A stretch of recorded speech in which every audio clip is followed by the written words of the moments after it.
All right, sorry we're 2 minutes late. It's Studio 110.live. Yours truly, Dirty Harry, kicking off show number 2 here at the Fort, here at the platform, here at my brand new studios here in downtown Bellevue. I apologize, we had a couple of technical difficulties here kicking off the show today. But let's give a very warm welcome to my in-studio guest, my first in-studio guest of the show today, Miss Breanne Rice, ladies and gentlemen. Welcome, Brianne. Thanks for having me. Thank you for making the time to be in here. I know you have a busy schedule, and I appreciate you. You are officially, we're going to categorize it as top 5 guests. Oh, yesterday we had Sir Mix-a-Lot in here. We had Marcus Trufant. We had Andy Stokes. And now we have Miss Breanne Rice. Now, I know everyone is familiar with Miss Breanne Rice. Breanne Rice accomplished a dream a couple years back, and she was a contestant on a show that's catching on in America. It's called The Bachelor. I'm sure you're familiar with it, and it's an honor to have Brianne here because it's Brianne's identity is larger than The Bachelor. She is, and we're going to get into this. She has overcome a lot. And she has built a platform for herself that has really been successful for her. So let's kick it off, Brianne, and let's talk about obviously how you got your start to be able to get to the TV show called The Bachelor, and where you're at, and how that all kind of came about for you. Yeah, I always knew that I was going to be in the media. It's just kind of like, when you know, you know. I know it sounds so cliche. And I started off doing local television segments, doing nutrition segments, and just learning to be comfortable in front of the camera. I always said, okay, you got to start small first and work your way up. So I started off doing local television, and then The Bachelor rolled around, and I never thought, I'm totally going to sign up for this roller coaster ride of a dating show, but they were like, hey, they sent me this little email and said, hey, would you come down and audition? I did it, and they said, we would love to have you on the show. So I went on the show. It was definitely a fun experience. Obviously, I didn't win because there's no ring on my finger, and I'm still single. So and since then, I've just learned to be in the media, and I came forward with my story about living with an autoimmune disease called vitiligo, which many of you are familiar with. If you're not, it's an autoimmune disease where your body attacks its own skin cells and you lose your pigment. I started off very young in the modeling industry, and it was very devastating to my self-esteem because I lost nearly half of the pigmentation on my face. And so I would always cover it up with makeup. I wouldn't leave the house without wearing makeup. I didn't let any boys know, so I always kind of had this perfectionist attitude, right? I was afraid of being vulnerable, and then if people saw me without the makeup on, they would not find me as attractive. So I was living this lie for 10 years, and part of my journey was being vulnerable, was letting go of the lies that I was believing myself and really coming into my own skin. So I just felt like I need to help other women to learn to love themselves and be confident no matter what their size, their skin tone, their imperfections. Everyone should feel beautiful with how they're uniquely made. So I'm like, you know what? I need to post this photo on Instagram and be vulnerable. So I did it.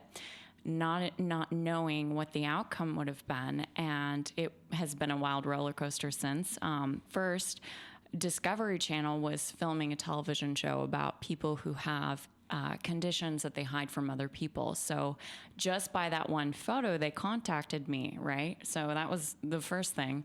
So I ended up filming a documentary television show. It's called Too Ugly for Love with a question mark. I know it's kind of a crazy title, but hey, it gets you to tune in, right? No, I don't want to interrupt you, but I'm going to pay you a big compliment. Thank you. I like compliments. Being in radio for a few years now, I can't tell you how many guests that I've had live on the radio with me who come into the studio and freeze up. They see cameras, they see hot microphones, and they just you have to force them. You have to almost get next to them like you're training a kid on riding a bicycle and coach them through the process. But with you, I don't ever have to worry about it because we're obviously under time crunches here. But the nice thing about Breanne Rice is she can talk.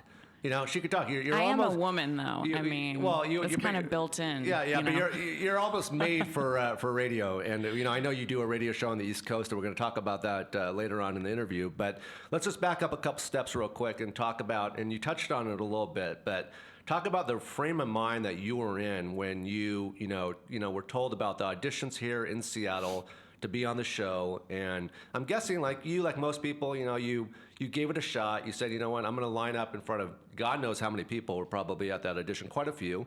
And you were the one chosen out here, which is a huge accomplishment. But I want to just kind of back up a couple steps, like I said, and I want your frame of mind on what was exactly going through Brianne's brain when you kind of got not the phone call to be there, but just the kind of hold the lead up setup, the setup to ultimately get on that show. So I kind of wanted to stand out when I went to the audition. So there was hundreds and hundreds of beautiful women, and I went to the front of the line and I shook the gal's hand and I said, "Hi, I'm Breanne Rice. Someone emailed me and said to come down to audition, so I want to go back and meet." And they took me back. And so they were, when I got back there, they said, "Who are you? Like, what? You can't cut in front of all these people." But it made me stand out. So I did that on purpose. Yeah, it worked for you. Right? So, yeah. I'm like, "Hey, I'm here, guys. Let's do this." Yeah. So, and how many people would you say were at that audition? when I showed up, which was late, but my hair looked good. Come on. That still looks good right now. So Thanks. That's why we're running late. Actually, there was no technical difficulty. It was my hair. But no. Well, there actually was. So I don't. We actually had 2 minutes of technical error. And you know me. I mean, you're a personal friend of mine, and we'll leave that part of that. But I'm very punctual about time, and I have people listening all over the country, and I have some people listening internationally right now. And when I tell people 1 to 3, Dirty Harry's brand new show, Studio 110.live, this show has to start at 1 o'clock Pacific Standard Time. I get that we're going to have some technical difficulties here and there. I get that, but I'll tell you right now, Brianne, if you're back here on Monday, we're going to start at 12:58, just to be a little early out in the game. So, okay, all right. I'll show up with really nice hair. Yep. So there's probably about 800 people. I'm really bad at math, but I'm just going to guess. There's a lot of bodies in the Pacific Center. Is it Pacific Center? What's the Westlake? I don't know. Westlake Center, big Pacific Place. It's called Pacific thing Place. in Seattle. Okay. Pacific Place, Pacific Science Center. I don't know. Yeah. So there was tons of bodies in there. So there was a lot of estrogen in the room. Uh-huh. And if you're a single guy, you would think, hey, let's show up. That's the place to be, right? Yeah. There should be guys at the casting calls, just like, hey. Yep. I know you didn't make it on the show, but how's happy hour sound at 5 o'clock tomorrow? Right. So, the dating apps probably got jealous that day. The good old Bumbles and Tinders probably Don't said, get me started on that shenanigans. Probably said, we don't need any Seattle, left to the right switch capabilities. They lost business. Yeah, they lost a lot of business that day. So I want to play a couple moments here of your big debut on Dr. Phil's show. And last time I checked, someone's getting about 66,000 views. They're doing all right. So let's play this audio here real quick, and then we're going to transition into this. Imagine you start a modeling career at age 17, and 2 years later, a little white spot appears on your face.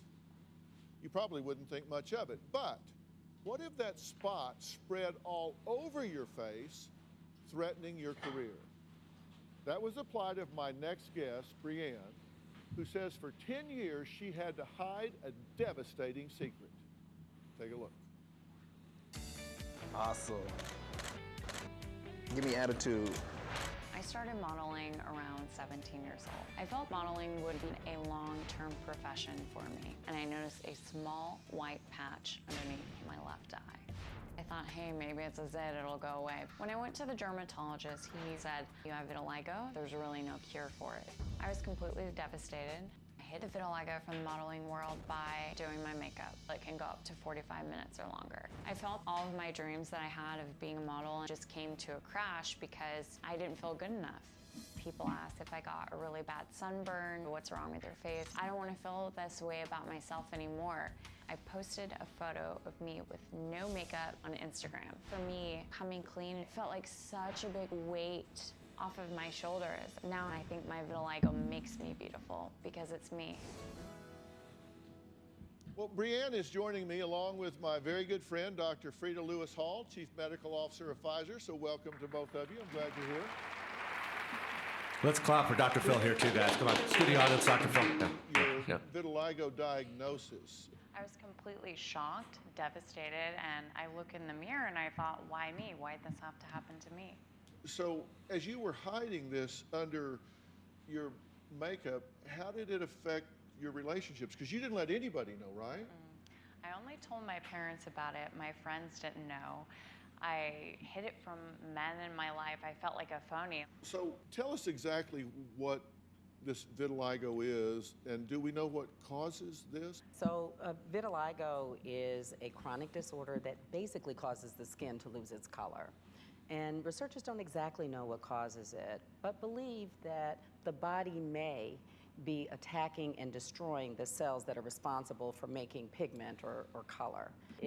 There you go. So that I think that that kind of opens up in the best way we could possibly open it up for radio purposes here, Brianne. Your skin condition that you've had to overcome, and I think a lot of people, regardless of the TV exposure they've had and in the background that they've had, that could put someone in severe depression. I mean, it could put someone in severe depression. You couldn't leave the house, you couldn't wake up in the morning, you would get upset every time you put your makeup on in the bathroom. And for you said, you know what? No. I'm not going to let this stop me. I'm not going to let this distract me. I'm going to carry on with my life. I'm going to pick up where I left off. You have The Bachelor. You have, obviously this major Dr. Phil interview. Yeah. You have the show on the Discovery Channel. So talk about just now for people, because there's probably people listening out there that have, the same condition. And talk about like how you not only overcame it, but how you just, how you don't let it stop you, how you get up in the morning and, conquer your day. Yeah, so the first step was, of course, being vulnerable, because to me, that was me letting go of the things that I was telling myself, all those, they were lies, basically. I'd look in the mirror and I wouldn't feel good enough. I wouldn't feel like I measured up. So I had to first be open about what I was struggling with. I couldn't just sweep it under the rug anymore. So posting that photo was really freeing for me. And then I ended up filming the show, and then it went viral, and I did interviews with Today Show, Dr. Phil, all these major shows, and I'm on the Hallmark Channel a lot. And for me, it was, who do I want to be? Who has God called me to be? And just realizing my own truths, that I'm made to look like me, and that I should be confident in the way that I'm uniquely made. And I'm not meant to look like anyone else. I'm meant to look like Breanne Rice. And when you're finally comfortable and realize you're just you appreciate other people's beauty. You're not in competition. You feel good about yourself. And Right. it's not that I don't have insecurities, and I'm not like, oh, I'm the most confident person in the entire world. I don't have any insecurities anymore. I mean, that's not true. It's just I understand those things about myself now, and I don't allow my mind to go there, because when you're used to feeling and thinking certain things, your mind is kind of like a movie replaying these thoughts over and over, and you become comfortable with those types of thoughts. Yep. So you have to kind of reprogram your thoughts. I don't want to get into any weird things right now, but you kind of have to just, who am I? Who do I want to be? You have to reinvent yourself. You have to wake Yeah. up in the morning and you have to take that charge, take that belief, take that understanding and say, you know what?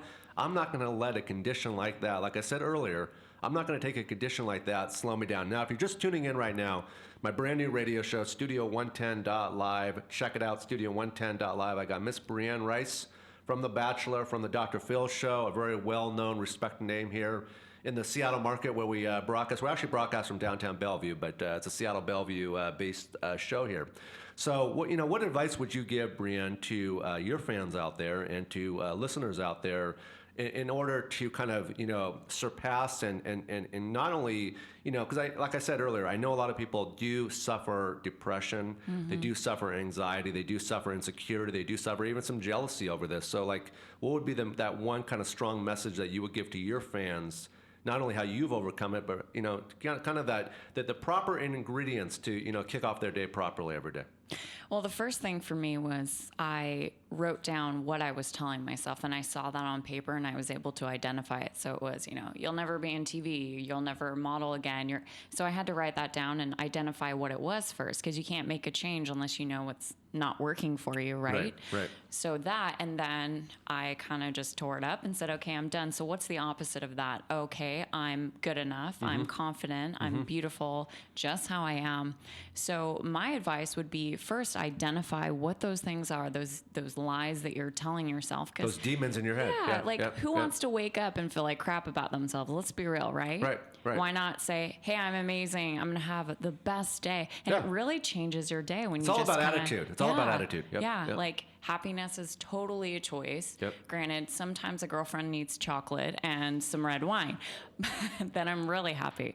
But happiness is a choice that we make every day. So it's just about making those choices and what thoughts you choose to believe about yourself. So choose the right thoughts. Yep. And let's transition right now into, I've seen you. I know you've invited me, and I apologize I haven't been able to make it, but you've done a couple appearances over here actually in downtown Bellevue at the Parlor. Yeah. Where you've been on stage. And I want you to talk about kind of that platform that you built for yourself and the fan base that's attracted that show and where you're at with that right now. So I participate in a show. It's a national show. My friend Brian Howie does it, and he goes to LA, New York, Chicago, all the major cities, and now he's bringing it to Bellevue, which I love. But it's a show called The Great Love Debate Show. It just kind of dives into what dating's like in Seattle. And the men sit on one side, the women sit on another side, and he kind of asks the audience, okay, different scenarios. What would you do? He'll put people up on stage, and then we're kind of the on-stage lineup panel, and we give our advice, and it's so fun. Everyone that really knows me knows I'm a total goofball, so it's my opportunity to show that side of my personality, because all my TV stuff is like super serious. But it's absolutely hilarious. Have you thought about being a comedian? I mean, have you thought about doing a little bit on the side, just, for a little side hustle? Or I don't know. I mean, I think you'd be pretty good. I'm one of those multitaskers, so you we'll are. see. You definitely are. But I think you have some comedy in your genes that I think people would appreciate in downtown Bellevue. Here, where we broadcast Studio 110.live with yours truly, Dirty Harry. It's a pleasure to have you on the show. Believe me, you're not going anywhere. Hopefully, you'll be able to stick around for the whole show this afternoon. Let's kind of transition a little bit into kind of your daily life. So. You're very into nutrition. You've built up a good business for yourself where you've got clients, where you do some consulting work, and nutrition affects everyone. I don't care if you're super skinny or if you're trying to lose weight or the dietitians aren't having the right answer for you. At the end of the day, nutrition is a key fundamental part of our existence every day. So I want to kind of lead into right now on your nutrition business and where you're at with that, and then I want to talk about the advice that you give to your clients. Nutrition has been huge for me, and that's part of my story as well. When I was diagnosed with vitiligo, I was having many issues with food. I felt like I couldn't eat anything without being sick, so I had to work on my gut, which I believe that 70% of our immune system is really located in our gut, and what we eat, it could cause inflammation, or we're not digesting or absorbing. There's so many different aspects that go into nutrition, so I have more of a holistic approach when it comes to nutrition. And what is that? Talk about that. I believe that the body runs on nutrients. I have a very specific diet because of my allergies, right? But every single person's different. There's not one size fits all. There's a wide variety of diets that are healthy for everyone, and it's not, okay, Harris, you're going to eat oatmeal and eggs. You're going to eat, okay, that can make one person amazing and the other person, it makes them very sick. So for me, I work with clients individually. I love that. It's so fun for me seeing, people go from, oh, I don't know what to eat anymore. I'm completely lost, to, wow, I didn't know I could feel so good. So I just like to help people. That's kind of my thing, and change their lives from the inside out. And a lot of it's psychological too. A lot of people, they have emotional attachments to food, or your boyfriend just dumped you and you go to Whole Foods and buy the entire chocolate aisle.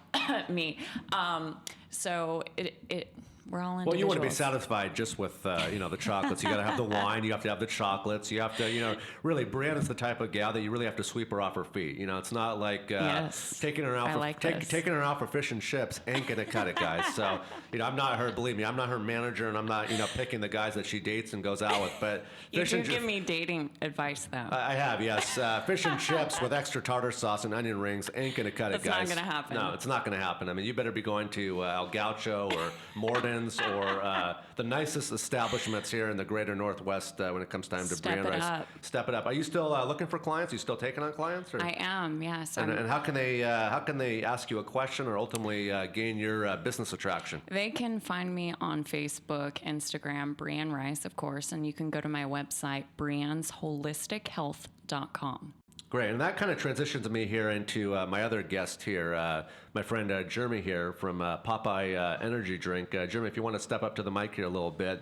One of the things that I think you took quite seriously when you acquired the brand was all these health conscious people. And last time I checked, I mean, when I go to the grocery store and I'm looking for drinks, I can't. And Brianne, you can back me up on this. I can't recall too many drinks on the on this side of the spectrum that have spinach in them. So I think that's quite impressive for the ingredients that you've had some say into distilling into your drink. So welcome to my show, Jeremy Todd. You're live here, obviously, Studio110.live. I appreciate you coming in today. You were here yesterday with Sir Mix-a-Lot and I, and Marcus Trufant and Andy Stokes. So great to have you back. And let's kind of just pick up with, we got a professional nutritionist in here. So let's talk about how Popeye Energy Drink here is for the people that want to stay healthy, but have that supercharge in the morning. Yeah. So in all honesty, this came into my life just shy of 5 years ago. It was in its first year in, and got to rep it in the beginning, so I knew the value of the brand itself. I was looking for a healthy alternative energy drink at the time. I was in the industry on a small scale. As luck would have it, acquiring the brand was a phone call I got back in December of 2015, and it was about a 13-month process acquiring the brand. And in that time, I got to really dive in deep with it. Nutrition is obviously something I strive in my life. I like to be GMO-free, gluten-free. If you can just get a little closer to the mic for me. My apologies. That's all right. I pursue more of that organic lifestyle, and I knew that that's the direction where things were headed.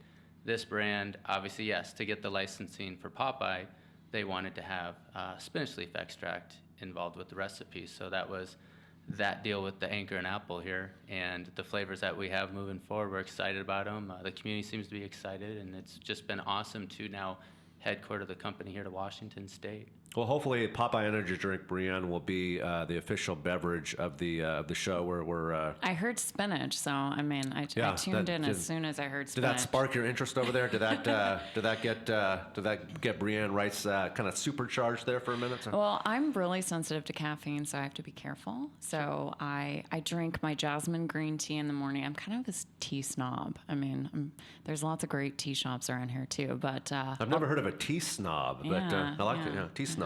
Yeah. I'm unique. Okay, we covered this. Yeah, we definitely have, and we're not going anywhere. If you're just tuning in right now, again, Studio110.live, my brand new radio show. You can hear us, you can see us. Thanks to my buddy here behind me, DC back here. What a cameraman he is, and what kind of experience he has. We're going to get him on coming up here in a couple shows. So, Jeremy, are there any upcoming, possible? I'm not asking you to unveil anything, but any possible surprises or any new recipes or anything coming up that you can talk about? Well, there's always something going on behind the scenes.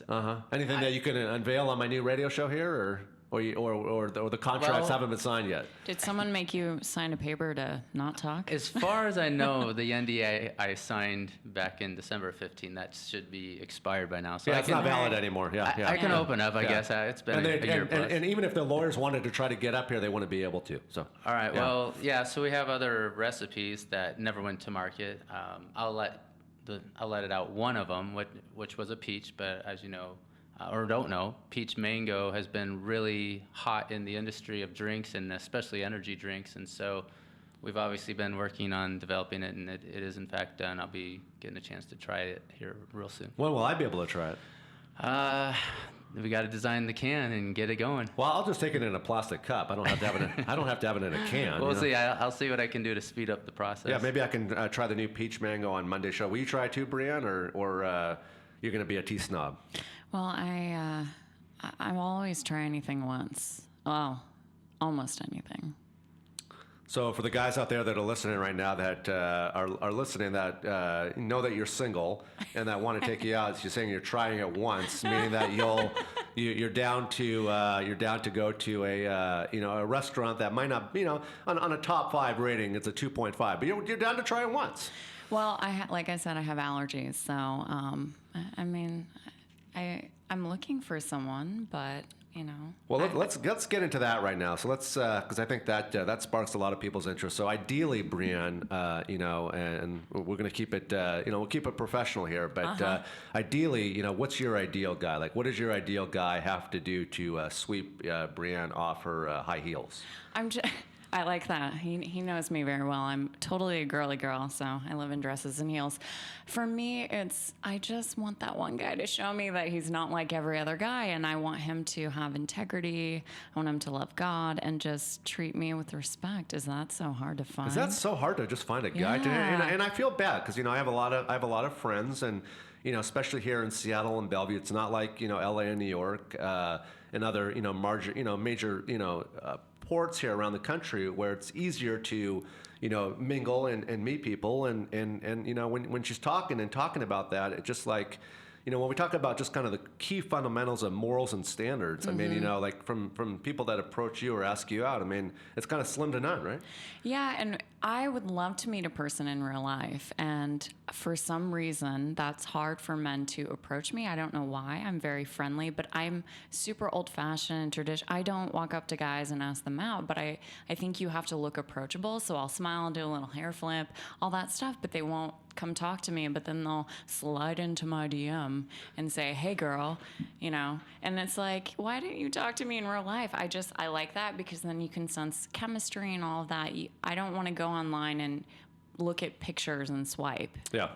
I can't see a person's integrity, their character, what their intentions are. Yep. So basically, I'm now accepting boyfriend applications. You may download the application.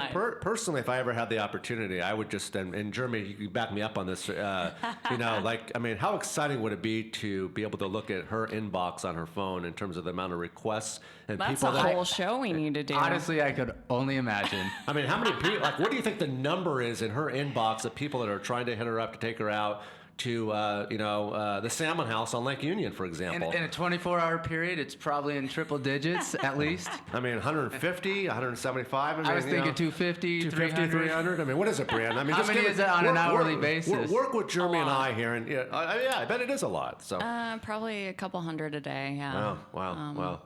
And probably some of them have 5 or 6 kids, and some of them, have maybe prior issues that they or current issues or current issues that they haven't been able to address or overcome. So let's get into kind of the next part of the conversation here. And what's the one thing? I know we talked about the skin condition, we've talked about Dr. Phil, we've talked about nutrition.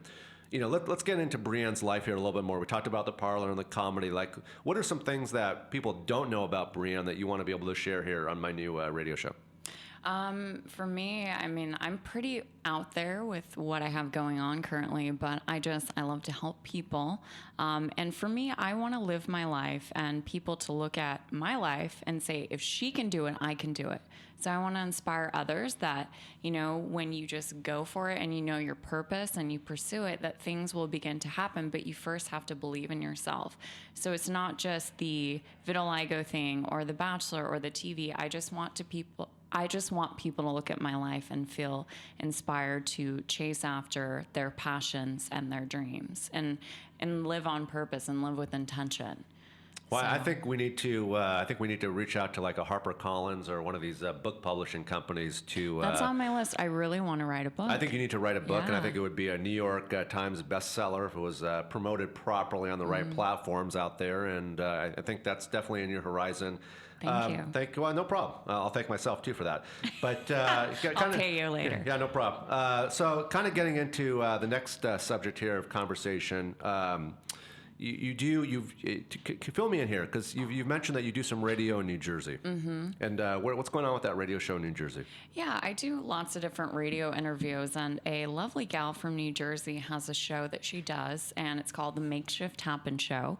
And so I was a guest on her show. She loved me so much that she offered me my own spot once a month where I call in to New Jersey and I do a segment on health and wellness. So it could be anything from, the hottest hottest trends, the hottest diet. What is Chrissy Teigen eating at the moment?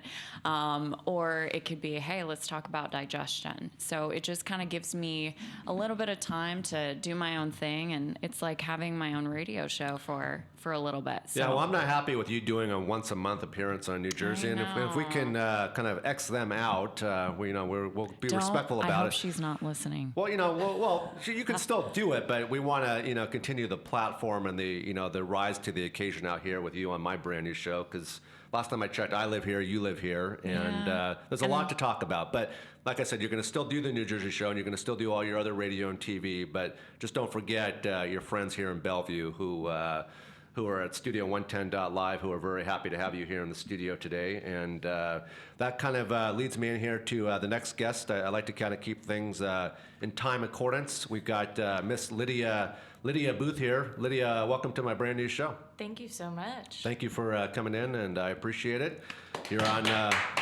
there you go. Can we redo that clap here against studio? Absolutely, it's Lydia.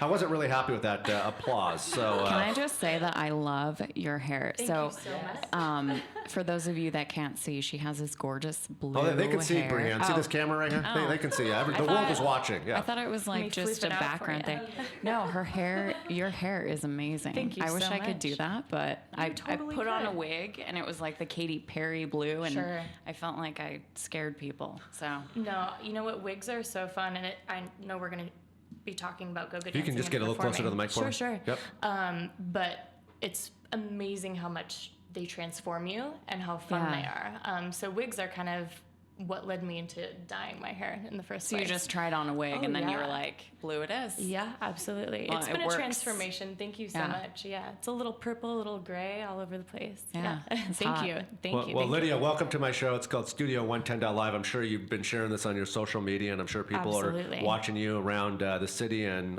domestically and even international. We have viewers right now. So Jeremy Todd here from Popeye Energy Drink is one of my co-hosts Hello. today. Good to see you. Yes, and we've got the lovely, my personal friend Breanne Rice here, a very well-known figure here in the Northwest Territory. Now, let's talk about you, Lydia Booth. So one of the reasons I wanted to have you on, Miss Lydia, was there's a big event happening this weekend, and it's called Lucky. And you have a part in Lucky. And for people that haven't been to Lucky this weekend, I want you to kind of give them a little bit of the flight plan on what exactly they can expect when they walk in those doors. Absolutely. So Lucky is one of the USC events. It is a celebration of St. Patrick's Day. You know, everyone likes to celebrate a little St. Patrick's Day. It's a music festival of the electronic persuasion. There will be 3 stages. There's a main stage. There's a stage that's more bass influenced, and then there will be a bliss stage, which is the trance stage. So, Are you required to wear green to walk in the door, or the bouncers send you away if you're not wearing green? Or gosh, I hope not. That would be terrible. I think outfits are definitely, encouraged. And of course, I want to know right now, this exact second, what is going to be your outfit? So Well, Yeah.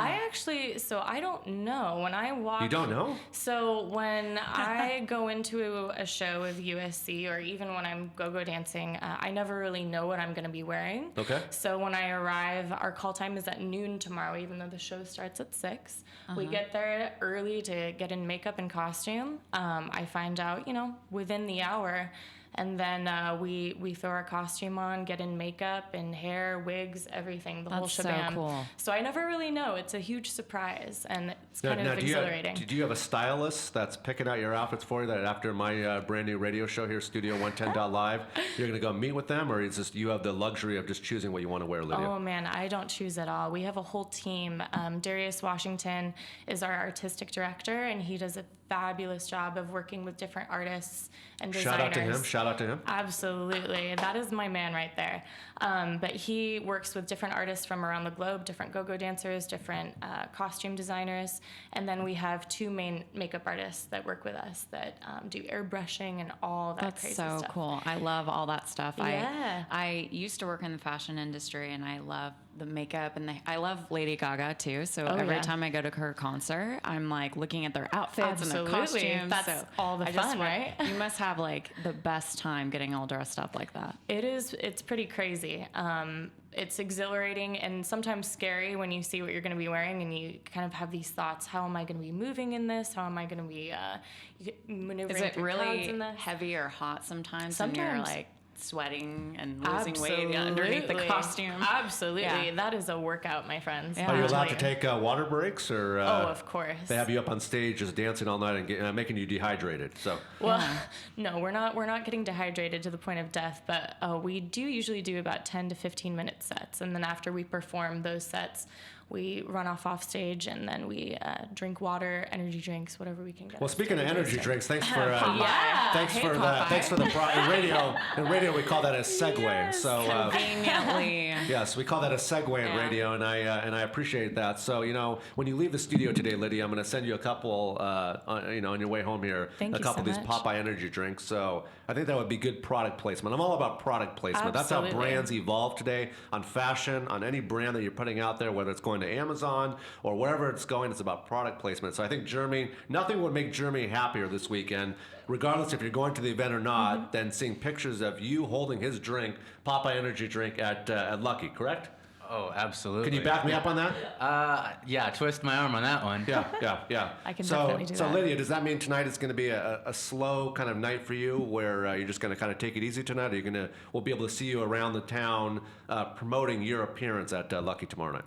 I might be out and around the town tonight. I do have an early morning tomorrow, though, so I will be taking it easy.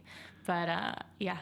So besides Lucky this weekend, what else? What else have you been up to? What's kind of in the daily grind in Lydia Booth's current lifestyle these days? So I work at Teatro Zanzani, which is a circus dinner theater over here on the east side. I've never been. I've always wanted to go. I've heard please great things. come. If I go, will you be there? I will Do you definitely do like be there. Except for trapeze tomorrow. and like? So I am not a circus performer. I wish I could say that.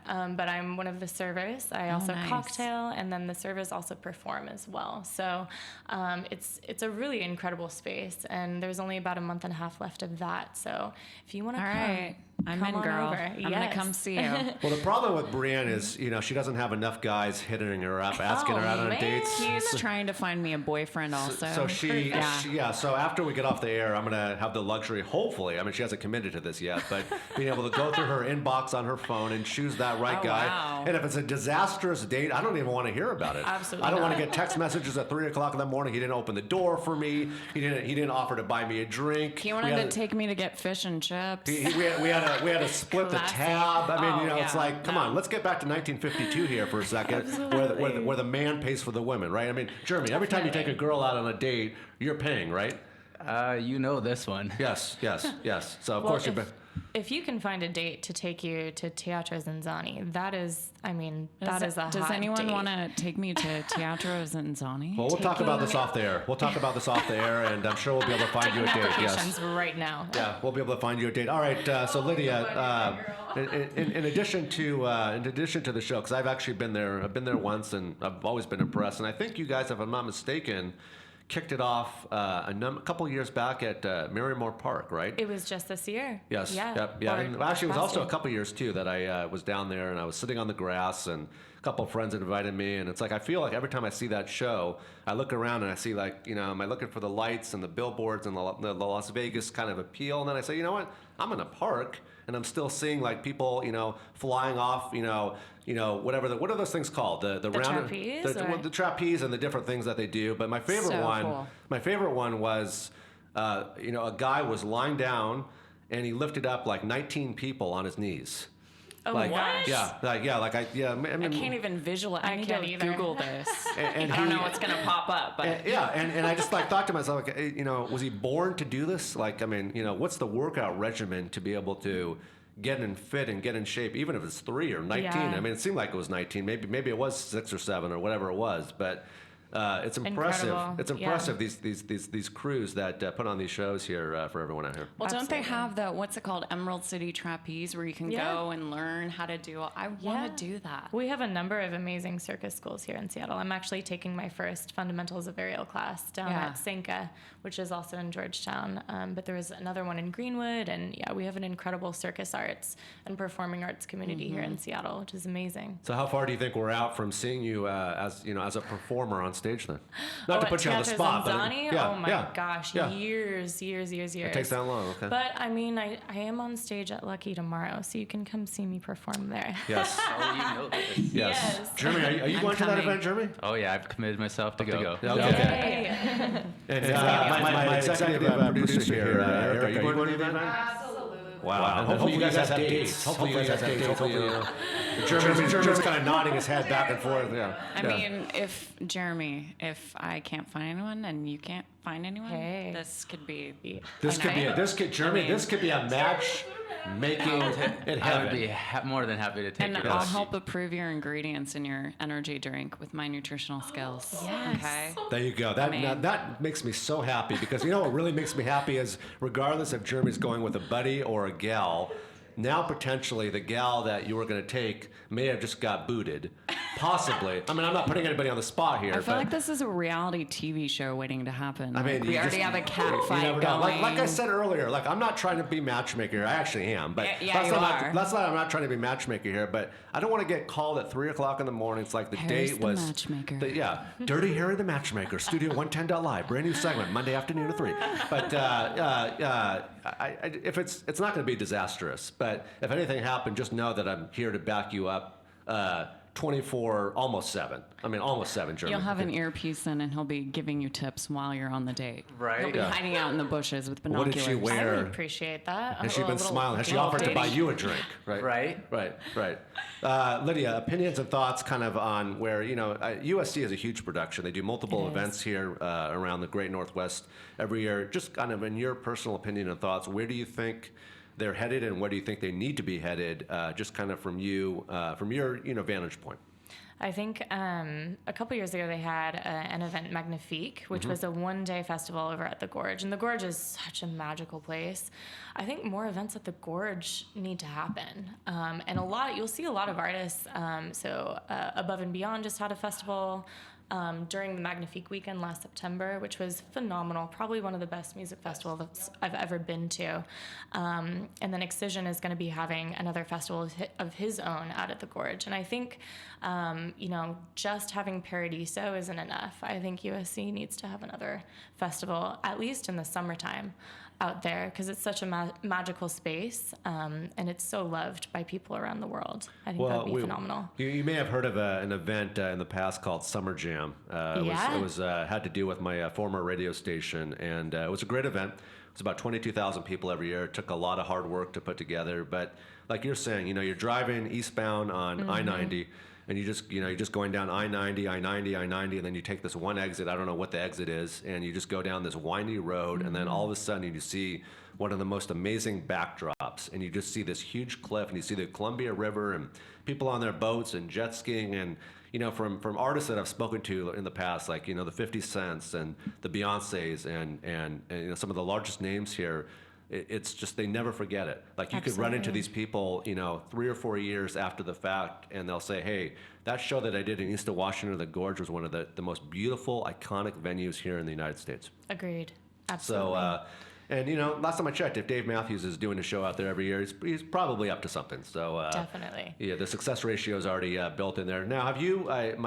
My producer, my lovely producer here, Erica, has said that you've done some traveling around the world as well. Absolutely. What countries have you been in?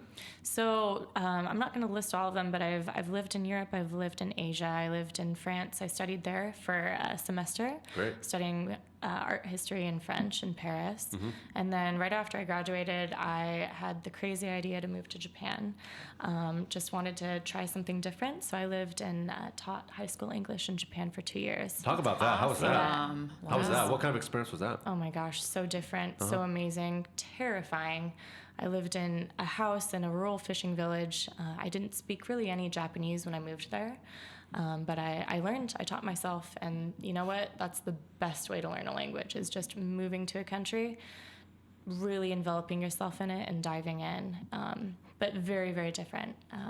And since you're kind of an international traveler and you've been in multiple countries and multiple arenas, out of all the places that you live, what would you say has been your favorite to this exact moment? That's a great question. The two countries that have really stuck with me and resonated with me the most have been Sri Lanka and Colombia.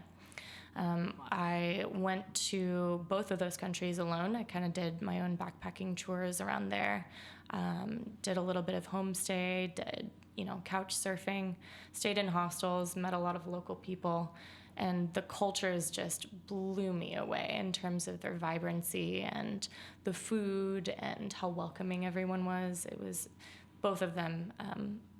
Left an incredible impression upon me. And what's the one country that you haven't been to yet that you're that's on the bucket list? High. Like where's Delta Airlines taking you to next? Oh my gosh! I'm actually gonna fly down once Teatro Zanzani ends our tour here at Marymore Park. I'm flying down to Belize to visit some friends that have driven all the way down from Seattle, Washington to Panama and back.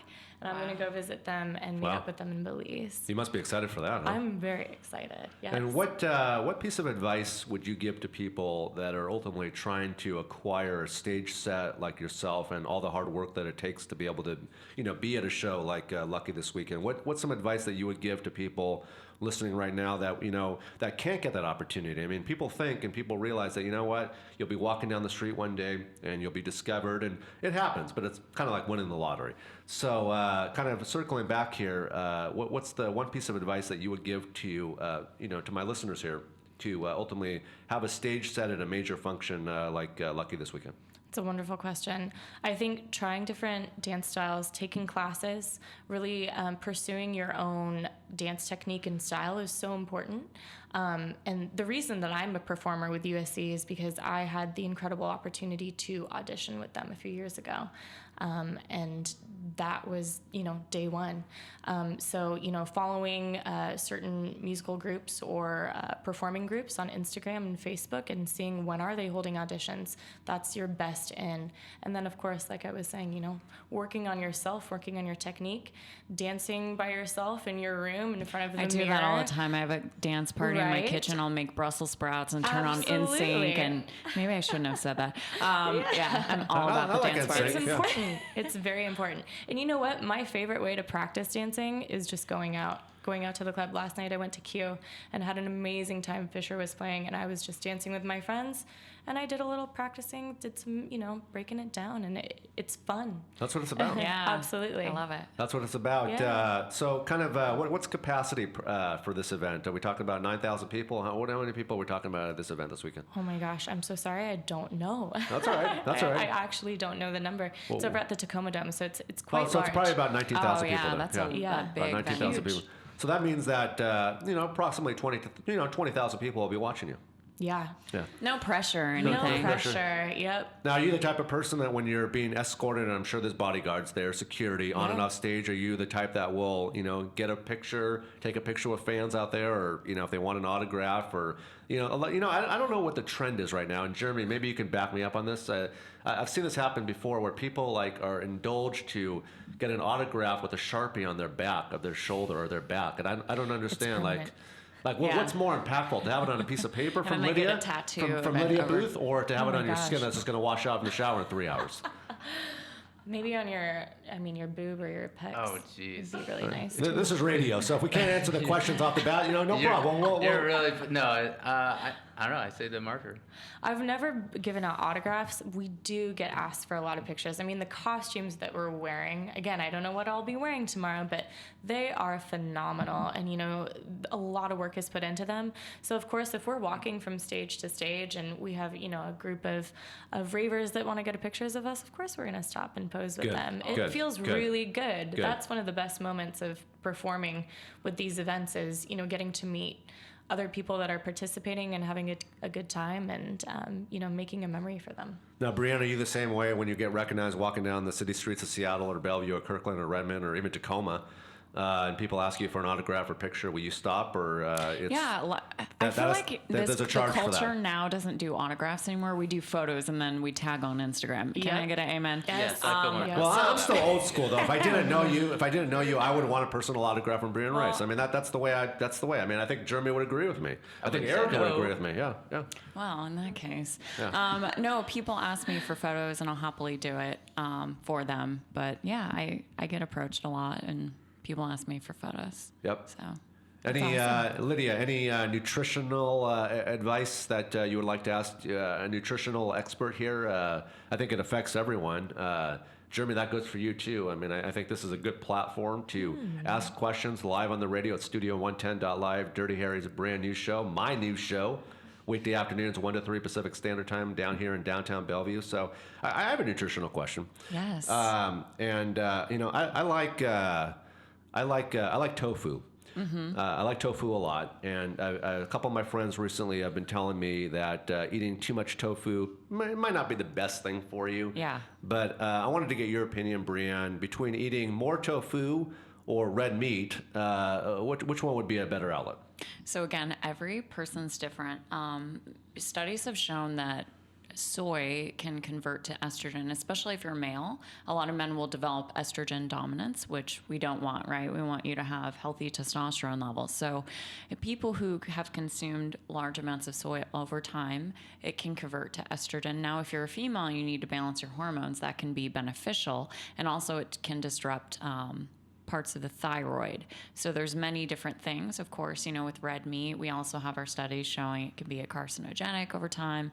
So I think with that, it's figuring out what works for you as an individual. Me personally, I eat various different proteins from animal fish sources and I cycle them. I don't eat the same thing every day because I have so many allergies and a hyperactive immune system. So my body could wake up one day and be like, chicken, I don't like you anymore. And then I have issues with chicken. So, I want to get nutrients from all different types of proteins. And so I think balance is key with that. If you're eating tofu, well, is that going to be good long term? I don't know. Yeah, I mean, I'm not eating it 6 times a day, but I talked But I about... think it's okay, to eat it, just as long as it's not over the top. And if you were eating steak, breakfast, lunch, dinner, is that really... No.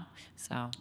well, that kind of leads me to my next transition. That if it's Jeremy or whoever it's going to be that's going to take you out on that special date, you better be taken out for steak. So you don't have to. You can order salmon or the Copper River or whatever it's in season right now. Grass-fed beef, Grass-fed, steak. yeah. So I didn't mean to put you on the spot there, Jeremy. Not at all. Yes, he did. He totally did. I kind of did, but I didn't. But I want to get back to Lydia again. So for all tuning in right now at Studio110.live.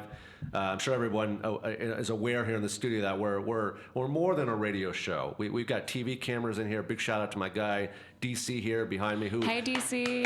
Let's give a round of applause for DC. DC. I have a special story about DC that I'd like to talk about on the show right now, and I'm just going to kind of give a Cliff Note version of it. But a couple of weeks ago. DC was able to strike up a relationship, and this is pretty impressive, with one of the stars on the internationally acclaimed, mega successful movie called Black Panther. And it's not every day that you acquire a new relationship with an actor who actually was up here, who I'm looking forward to joining my new radio show here. But that's why my relationship with DC here is it's so iconic in the sense that we all talk about our human Rolodexes and everybody that we know. Well, I don't care who it is. The guy behind me here has their contact information, and that's why it's an honor to have him stand behind me here at Studio110.live, because he has the recipe to make a very tasty cake. Let's use that analogy today. So, is it a gluten-free cake? DC, is it a gluten-free cake? That's right. Yes. Just checking. So Lydia, let's. I know we're under a little bit of a time crunch here. We got 6 minutes. But you're making a very special appearance this weekend at Lucky, Tacoma Dome, and it's been an honor to have you in the studio. Thank you. I don't know if I'll be attending that, but I would before you fly out to your next venue. I'd like you to be a regular on the show. Come in, and I'd like to talk about how Lucky was. Yes. So maybe we can fit you into the schedule. Lucky? Yeah. That would be awesome. So if It we would can be try an to fit you honor. into the schedule next week, that would be great. I would love that. That'd be wonderful. So, and no pressure, but if Popeye Energy Drink could have a couple sips, if there's a little fanny bag or whatever it can be. Fanny bag. Yeah, fanny bag. I told you earlier I'm old school. So if You there's- are old school. So, I would yeah. love to provide some of my fellow Go-Go's with some of your energy drinks. I mean, look, actually, we from love energy yesterday till drinks when today, we're Jeremy, performing. do you see how things are elevating here? Do you see what I'm doing? Yeah. I'm purposely putting you on the spot here. Just a little. I'm Just purposely putting you on the spot because you could be paying PR firms to be doing this for you, or your friend Dirty Harry here at Studio 110.live is look at the leverage and the publicity that Popeye Energy Drink is getting at 3:00 today. How do I say no? How do you say no? How do you say no? So Lydia, any other things that you would like to talk about to your fan base besides obviously the amazing Tinatro? Teatro Zanzani. Yep. Thank you very much. No worries. I know it's a didn't hard want, one. Didn't want to butcher that on there. It's okay. And then Lucky, and then your modeling background. And I do want to ask you this. Sure. When we talk about modeling, what kind of upcoming fun appearances can we possibly see on social networking avenues and platforms of Lydia? So I just did a collaboration with an artist friend of mine. He is mostly a photographer and filmographer. And we did a collaboration, kind of like a music video of sorts. So he's currently editing it. Daniel Jacob Parham is his name. So I choreographed a piece and we shot this video out in the snow. Wearing basically, nothing, like go-go apparel. So that was a test to my ability to, work in those conditions. But in a few months, that should be out. So I'm really, really excited. And where do you think it'll be out? Like, what kind of platform will we be able to see it on? Vimeo or my social media, so Great. my Instagram and Facebook and whatnot, and of course Daniel's website and everything. And then, like, how much kind of brain, power / capacity did that take leading up to that? Because you just mentioned that, it wasn't just something that you get a phone call 3 or 4 days. Hey, you want to do this photo shoot? I mean, it takes, several months of planning and talking, discussing, me working with a couple other dancer friends. Daniel did so much work in terms of creating the platforms that you'll see in the video, and then working with the film crew. Way more work than I did, honestly. And then in terms of my choreography, at least a month. But it was was it just one day? Was it multiple days? Where was it being shot? We did several days of shooting. We did about 3 days of shooting. All in the snow? All in the snow. Yeah, it's going to Wow, be beautiful. girl. It's going to be beautiful. Yeah. Did you take a lot of airborne before that to make sure you didn't get a cold? Or? Oh my gosh. I should have. That's a really good idea. I didn't get sick. Good. We all survived. Good. I'm here now, right? Good. Yeah. Was your hair 'Cause I'd blue be popping when you that did airborne it like too? it was candy. So What was that? I'd be popping that airborne like it was candy Oh, if I did absolutely. a photo shoot in the snow. So I actually was wearing a ponytail wig. What color was it? Dark brown, like the roots of my hair. I call it my bon qui qui. Oh my gosh, But I love it's you. so fun. Yeah, every girl should get a ponytail wig. I'm telling you, such a game But what if changer. I have so much hair though. I'm like That's Chewbacca, true. like part no, Chewbacca. but you have beautiful, gorgeous long hair. But I'm telling you, these guys, they give you so much volume and fun, and you can flip them Where around. do you get something like that? There's a wig store near Mount Baker. And I forget what it's called. I think it's called Western Hair Supply, but you can get them down there, and they are so much fun. That's my best kept beauty secret. Harris, should I get a ponytail wig? are you asking me or your Jeremy Todd here? There we go. Jeremy, should I get a ponytail wig? I think you should, yes. I think you Okay. should. And you should say that you got inspired to wear the ponytail wig on Dirty Harry's brand new show called Studio 110.live. Now, Absolutely. since I'm all about, business and being creative here, Lydia, like Yeah. you said that like everyone's into this right now. So like any chances that you might be able to develop your own possible mini collection where, not to say that store shouldn't continue to sell them, but you're a model and you've got these platforms that you built up. Like why not, create a little like kind of side hustle I would business. totally That would be fun. buy hair. Like you should totally do that. You know what? I need a blue one to match my You need a current blue hair. ponytail wig. Absolutely. Well, That's not a bad idea. There you go. Please don't ever forget who gave you that wonderful, amazing I idea. will not. Yes, Absolutely. Yes. And next time you come on my show, I'd like an update on where we're at on the We're gonna business see you plan. on and, QVC just selling them off. and if I have to sign an NDA, I'm willing to do it. But I'm what would get me more excited is to see a couple wigs come into my studio here. Maybe Jeremy would be here that day. Maybe my You buddy could get Aaron a green here. one to match your Yes. green that you got. I haven't had enough tofu for that. Hey. But yep. Yep. She's already on it. So since I'm all about, Lydia, I want you to hang out for a minute, but since Yeah. I'm all about transitioning here on my show, if I can get Aaron here to grab my buddy Jeremy's seat here, I want to welcome everybody to a new upcoming segment here on my show here with my buddy Aaron here. So welcome to the show, Aaron.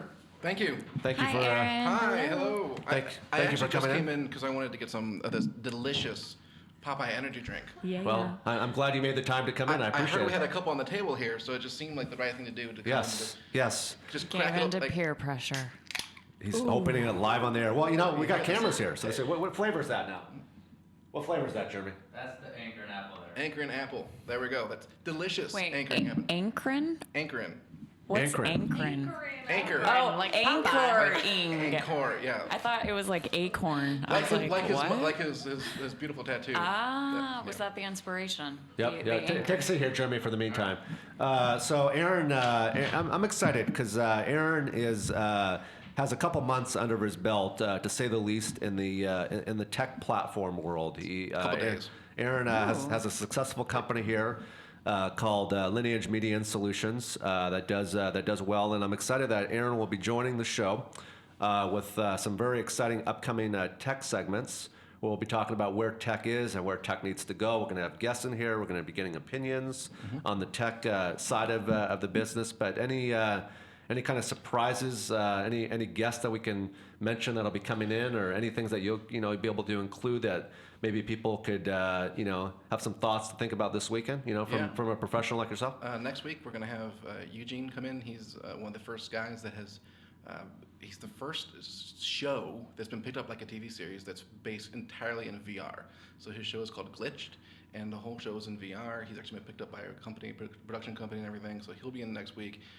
Towards the end of April, we're looking at having Ed Friesen, the father of the Xbox. Wow. So Wow. we have one or two of these tech segments a week. So we're not talking Brianne and Lydia. This is not going to be just startups like guys who are trying to be able to get on the radio in any sort of capacity. These are people that are very influential behind Xbox and the other gentleman that Aaron mentioned. So I'm very excited. We're in the heart, I mean, Seattle has been the home to Microsoft for so many years. Yeah. Right. And Amazon now. Right. So and really a lot of the VR stuff that's happening is happening right here in the Seattle area as well. Right. So this is kind of becoming one of the major hubs, Yep. along with down south, the people down there in California, right? Yeah, Seattle's super But techy. super techy. So we've got lots of people that are going to be coming on the show. Well, I'm excited. But also it's interesting to me because tech infiltrates everyone's life. Yep. Yeah, I go Yep. to Whole Foods now, and Amazon bought them Amazon. out. So it's like, do I just blink and chocolate's delivered to my door? That's how it works now. Yeah. Have you Taking it- have you been to their store downtown yet? No, I haven't. So yeah, so if you're not from here, if you're watching out there, there's a store by Amazon, grocery store downtown in downtown Seattle that you just kind of like scan your phone when you walk in to say What? that. I saw that, yeah. I am who I I saw am. that, yeah. You walk through, you take whatever you want, you put it So in the it's bag, like, and then you wow. leave. You almost I've feel heard like about you're this. stealing, but you're not. You just like walk in. And Exactly. Walk You just walk in. And Okay, walk but out. how do they have to make sure that everyone scans their phone? Because I feel like There's like that's it's weird. like a little barrier, like Oh, like going to okay. a subway, there's a blockade, Yeah. and you scan your ticket Oh, or okay. whatever. Yeah. We're so in the it's future. like, do not enter. unless we're the living phone in- is It's scanned. official. The thing about the future, right, is technology is defined as things that were invented after you were born, right? And so I have a 5-year-old son, and within like the first couple of years of his life, he had the HoloLens on his eyes, which is Microsoft's hologram device. So Wow. augmented reality. So for him, that's not technology. Holograms is normal in everyday life. And so when we think about the fact that we live in future, the kids today truly live in the future of Yep. things that we would be amazed by. Yeah. But Yep. it's just Yep. normal. People don't even know what a VCR tape is. I'm like, when were you? Oh, okay. I feel like a fossil. Like, I still have all of mine. yeah. I can't throw You them know out. when you would like do something wrong and then the cord would get out and you, yeah. Thanks, iTunes. So I'm very excited to welcome in my personal friend here, Aaron from Lineage Media and Solutions, and he's going to be a staple. He's going to be kind of my other major host / co-host on the tech side, and we got some exciting guests coming up. And I know our producer Erica has been working very diligently to get a lot of guests in. I don't think we even have any openings actually for the next couple weeks. So the show is taking off exactly how I wanted it to take off, and especially, I mean, look at the beauty here in the studio, Aaron. We Thank got Well, yeah, of course. I mean, yeah. And he's got a good sense of humor too. So yeah. We got Lydia here, we got Brianne here, and So I was singing earlier. Yeah, And yeah. I understand now that Brianne and you guys are going on a date now. I mean, Is this it- is like an that- arranged marriage Very type good. thing. I don't know what's going on. Harris is starting a matchmaking business. I mean, you know me, today. Brianne. I always have things up my sleeve, do, and you do. if I'm feeling it, I'm feeling it. You know, if That I'm not, I'm side not. hustle So is I mean, real. it's just, you know. So let me jump in. Let's talk tech. What tech tools do you guys use for dates? My iPhone, and at the end of the day, I just want to find a guy who can teach me how to use my iPhone and teach me how to parallel park. Those backup cameras are not doing it for me. Why is that? I don't. I mean, it's like I'm old school. I just don't, tilt my head. So you're one of those types of people that when you're, I go backing like up your this. car, you're kind of like the grandmother with the 6 phone books. You're up here like this, and you're leaning over as far Exactly. as you can. Yeah. Thanks for demonstrating that, by the way. No problem. Yeah, that's what you got to do. You got to we're on camera here, so you have to ad lib. You have to get into it. You know, you got to feel it. So. No, but the iPhone thing, it's like I can do the Facebook and the Instagram and the poses, but I don't know how to use any of the other stuff. I just use my iPhone for social media. So, So if a you guy, don't use Tinder or anything like that? I'm banned from Tinder, but that's Got it. another You're banned story. What? You're my hero. How did you get banned? Okay, so here. This is the story we want to hear. This is the story right here. So I downloaded it. I didn't swipe on anyone. I had it for maybe a day. I tried to log into it, and you know how it's connected to your Facebook? It says error, whatever. I'm like, error? What the heck? This is an iPhone. We don't have errors on this thing.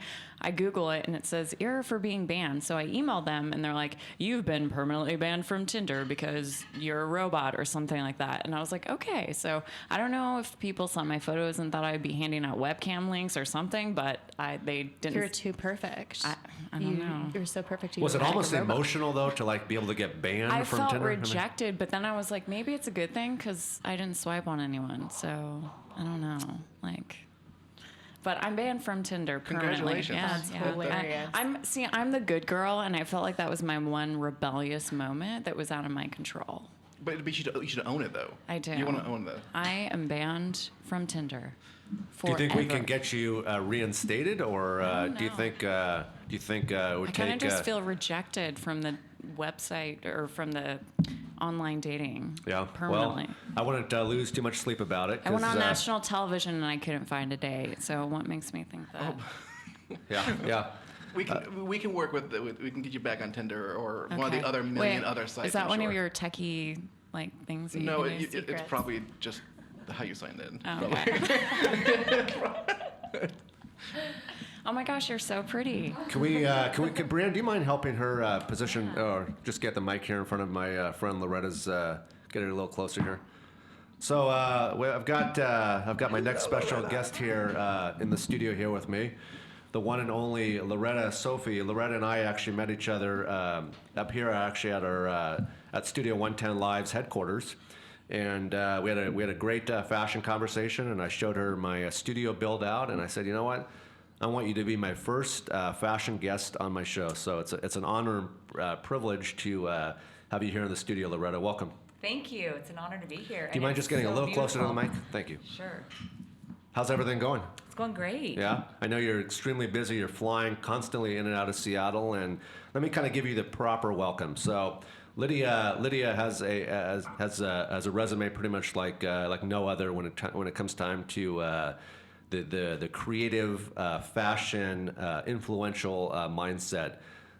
Lydia was the executive vice president. Loretta, sorry. Did I say Lydia? Yeah. Oh, sorry. You did. Sorry. I was like, It's wow. 2 L's. Yeah, so I got Loretta, I got I was Lydia. looking Sorry. for a Lydia. Yeah, That's me.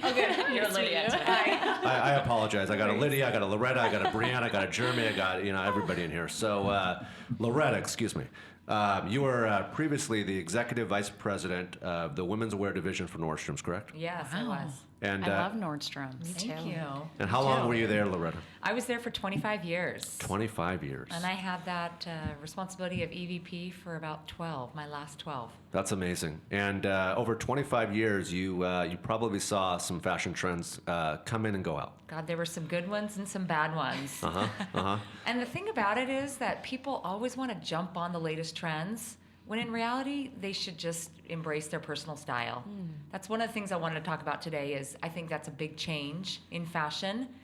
there's always going to be a hot item, a hot color, a hot brand, but you don't have to embrace the trend and wear it head to toe. Then you look like a fashion victim. One great way to put it, a fashion victim. And you and I, when we met that day, I mean, one of my kind of strong passions when I'm not on the radio, off the air, so from 3:01 till bedtime, and from 12:58 before I start my day, as I'm into fashion, and I think you can relate to what I'm about to ask you. Is the Seattle market is, I feel, developing more into a fashion, branding level opportunities out here. But I feel like we're still several notches back from, your typical LA, New York, Milan's, Europe's. And, I'm not asking you to kind of give a time frame on it, but just from your experience, how far do you think we're really away from, being more recognized and more respected in the fashion community to get more on a playing platform? I think we're pretty close. When you think about how strong our industries here are, technology in particular, it's the fastest growing state in the country in terms of technology. That's going to bring a lot of money. It's going to bring a lot of attitude, innovation, desire for newness. You need that to then prompt the sales and then the merchants to come in. So I think it's an evolution. I don't think we're too far behind. What we're ahead on in terms of fashion compared to other cities is the vintage, the thrifting, the secondhand. Yep. Some of that stuff is the best there is here. And that's I true. think that's how you get personal style, is you mix a new piece from Nordstrom or Barney's or wherever with a cool vintage find. Yep. And that's a great way to build a wardrobe and build personal style. Yep. And speaking of that, speaking of vintage, I was at a vintage store a couple weeks ago, and I can't believe I found it, but it was this designer leather jacket where they cut off the sleeves. Love it. Where is it? And it's got a red quilted, shiny fire engine red lining in it. And every time I wear that jacket, I actually got it at Urban Outfitters. I love that store. I got it at Urban Outfitters, downtown Seattle, and it was kind of in their thrift kind of back corner of the store. And I bought it, and every time I wear that jacket, I get people asking me. And I always, look, I'm all about shouting people out and giving them the proper, introductions and putting them on the proper platforms. But like you said, thrift is where it's at, and I think we see a lot of designers and brands going more with that leverage points, where they're kind of mixing and matching, whether it's fabrics or looks or just overall, patterns. And I feel like, I think you're spot on with where you feel like the business is kind of heading. So check out a brand. It's called Faith Connection. It's out of Paris. They've got a little pop-up in Soho, and it's all about that. It's taking leather, old utility clothes, army jackets, and spraying and painting, and graffiti artists are getting after these. And there's a little studio in their store in New York. It's tiny, and you can watch the artists in action spraying their pieces. They do wholesale, they do retail, but it's exactly what you're saying. It's the ultimate high-end artist version, but the kind of DIY stuff, cutting it up, I think that's what actually creates great fashion style. And what gets you excited about fashion? And I feel like, I want you to answer it, but am I onto something when I say, when you wake up in the morning, choosing your outfit is kind of almost like, painting a picture. It's like you have to get creative with it. You have to have that proper mindset. It's more than just picking the blue jeans and the V-neck T-shirt. It's more. It's like what blazer would go well with it, and what Air Jordan 1s. It's all about kind of teaming up properly and then kind of building that platform. Because when you leave the house every day, and I know, Brianne, you do this, when you leave the house every day, you want to have kind of you want to feel iconic. You want to walk down the street. Yeah. You're not looking for compliments necessarily, but you want to feel good about it. I don't know about you. I love compliments. Absolutely. You want to feel good about the outfits that you're wearing. You do. For me, I start with a piece. So these red boots. I like my them. God, I started love with those, those. and I thought, okay, I want to wear red boots, but it's a sunny spring day. Yeah. And you got one great piece, maybe you have a second accessory, and then for me, it's kind of the simpleness in between. Or if you have a beautiful, bright, bold dress, and then That you have is a a simple gorgeous shoe. dress, But by the way. For me, it's about pieces. Great pieces that I can wear a lot. So like a statement piece that's really unique, very gonna, I love your boots. Yeah. Just focus on one or two items. One on or the two outfit. items. But I have to say, I got an email yesterday with a look, and it's a white chalk striped suit. So it's a Oh. pant with a little navy chalk stripe and the blazer, very kind of 80s Charlie's Does Angels-ish. it have shoulder pads? Can't wait to get that. So one of my favorite brands is a brand, and I'm sure with your knowledge, being a vice president of a major platform like Nordstrom's, is D Squared. Yeah. I love D Squared. D Squared is one of those brands that I feel like, not only looking at their website, but seeing some of their video productions from their fashion shows that they do every year, they're always out of the gate super strong with that next iconic platform look. They're just that's just always how it works for D Squared, and I wish other brands could kind of follow their traction patterns, but I feel like they're always going to be in a lane of their own. Yeah, those guys are great.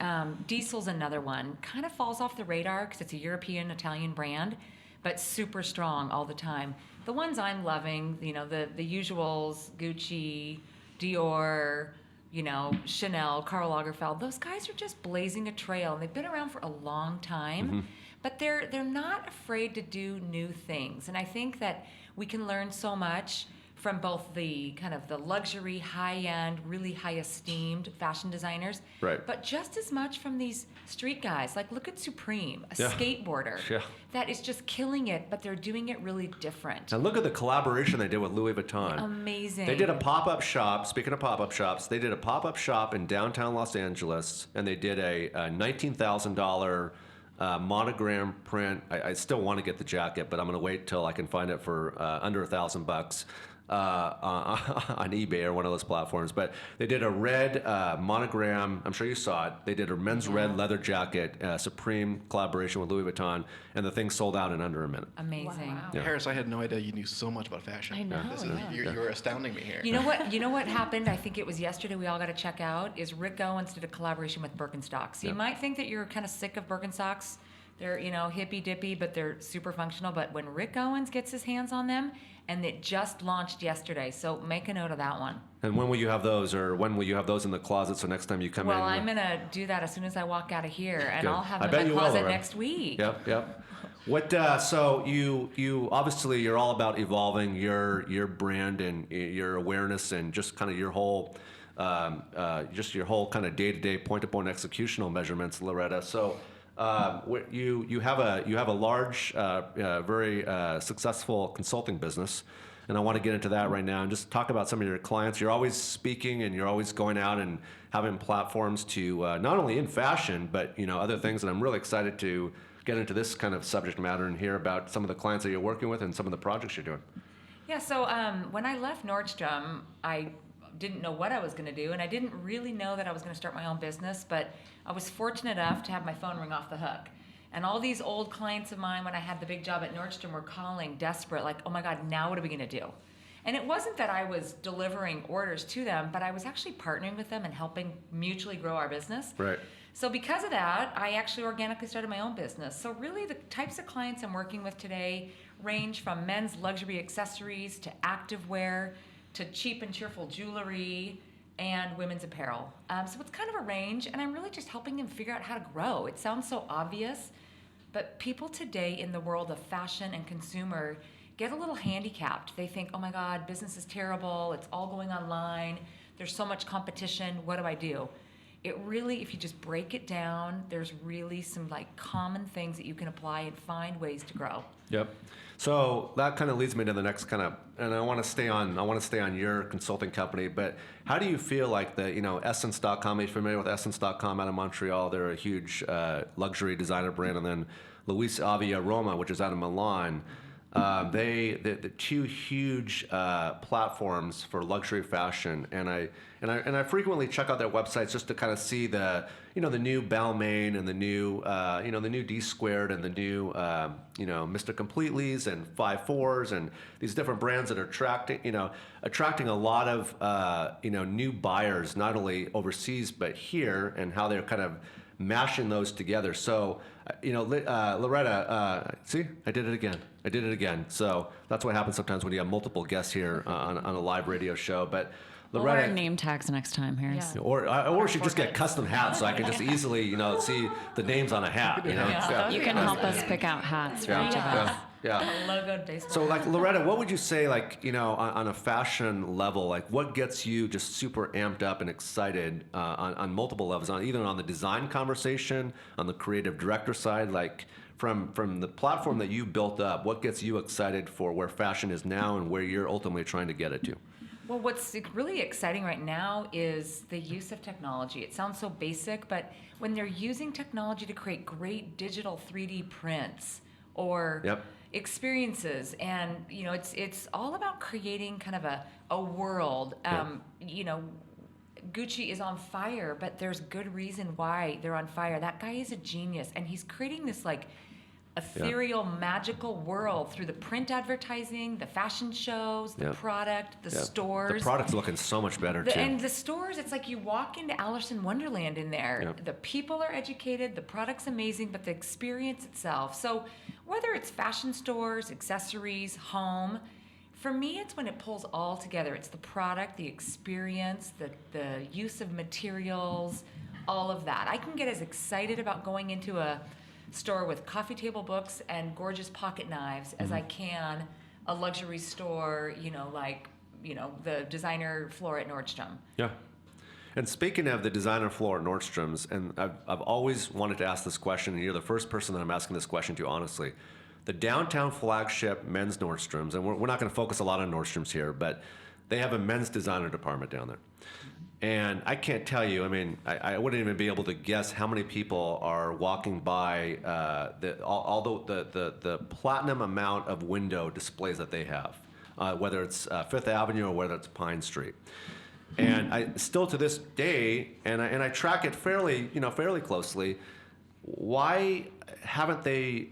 When you're talking about a $6,500 Saint Laurent leather jacket, why isn't that on a mannequin? So all the foot traffic that's coming into Seattle every day, that there's money here. People, if they knew that jacket was living down there, they would buy it. But I'm not seeing any product placement on the mannequins in the windows, whether I'm driving or walking around the flagship store. Are you seeing mostly it's women's all designer? Women's, Yeah. or kids too. You know what? It really comes down to the size of the business. So, and it's kind of space has historically been allocated to certain parts of the business based on performance and size. Mm-hmm. The women's business is 5 times as big as men's designer. It is, but I feel like just for the level and the attraction levels of that men's designer department, I would think it's kind of a chicken or the egg. It's like, are you going to put it out there and wait for the customer, or are you going to wait for the customer and then build the business and put it out there? Well, I think it's been hard for men because you typically don't think that men care about fashion.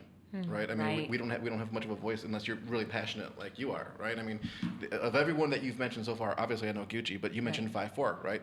And that's the only brand that I recognize because I pay 5.4 to just ship me clothes in a box every month. Yeah. Right. Yeah. And a lot of people do that. And I'm okay with that. Yeah. Right. Yeah. So there's probably that difference where, as a guy, if you shoot me clothes and they fit, I'll wear them. You know what? That's a great point, and that's why I think the men's business is so different, and it is going to be reliant more on that kind of one-to-one, direct-to-consumer type of relationship. You guys don't really want to be browsing down the mezzanine level of Nordstrom's, searching out your stuff. You'd love it to either be delivered here, you like it, you don't like it, it goes away. Yep. I think that really is the future for all of us. Yep.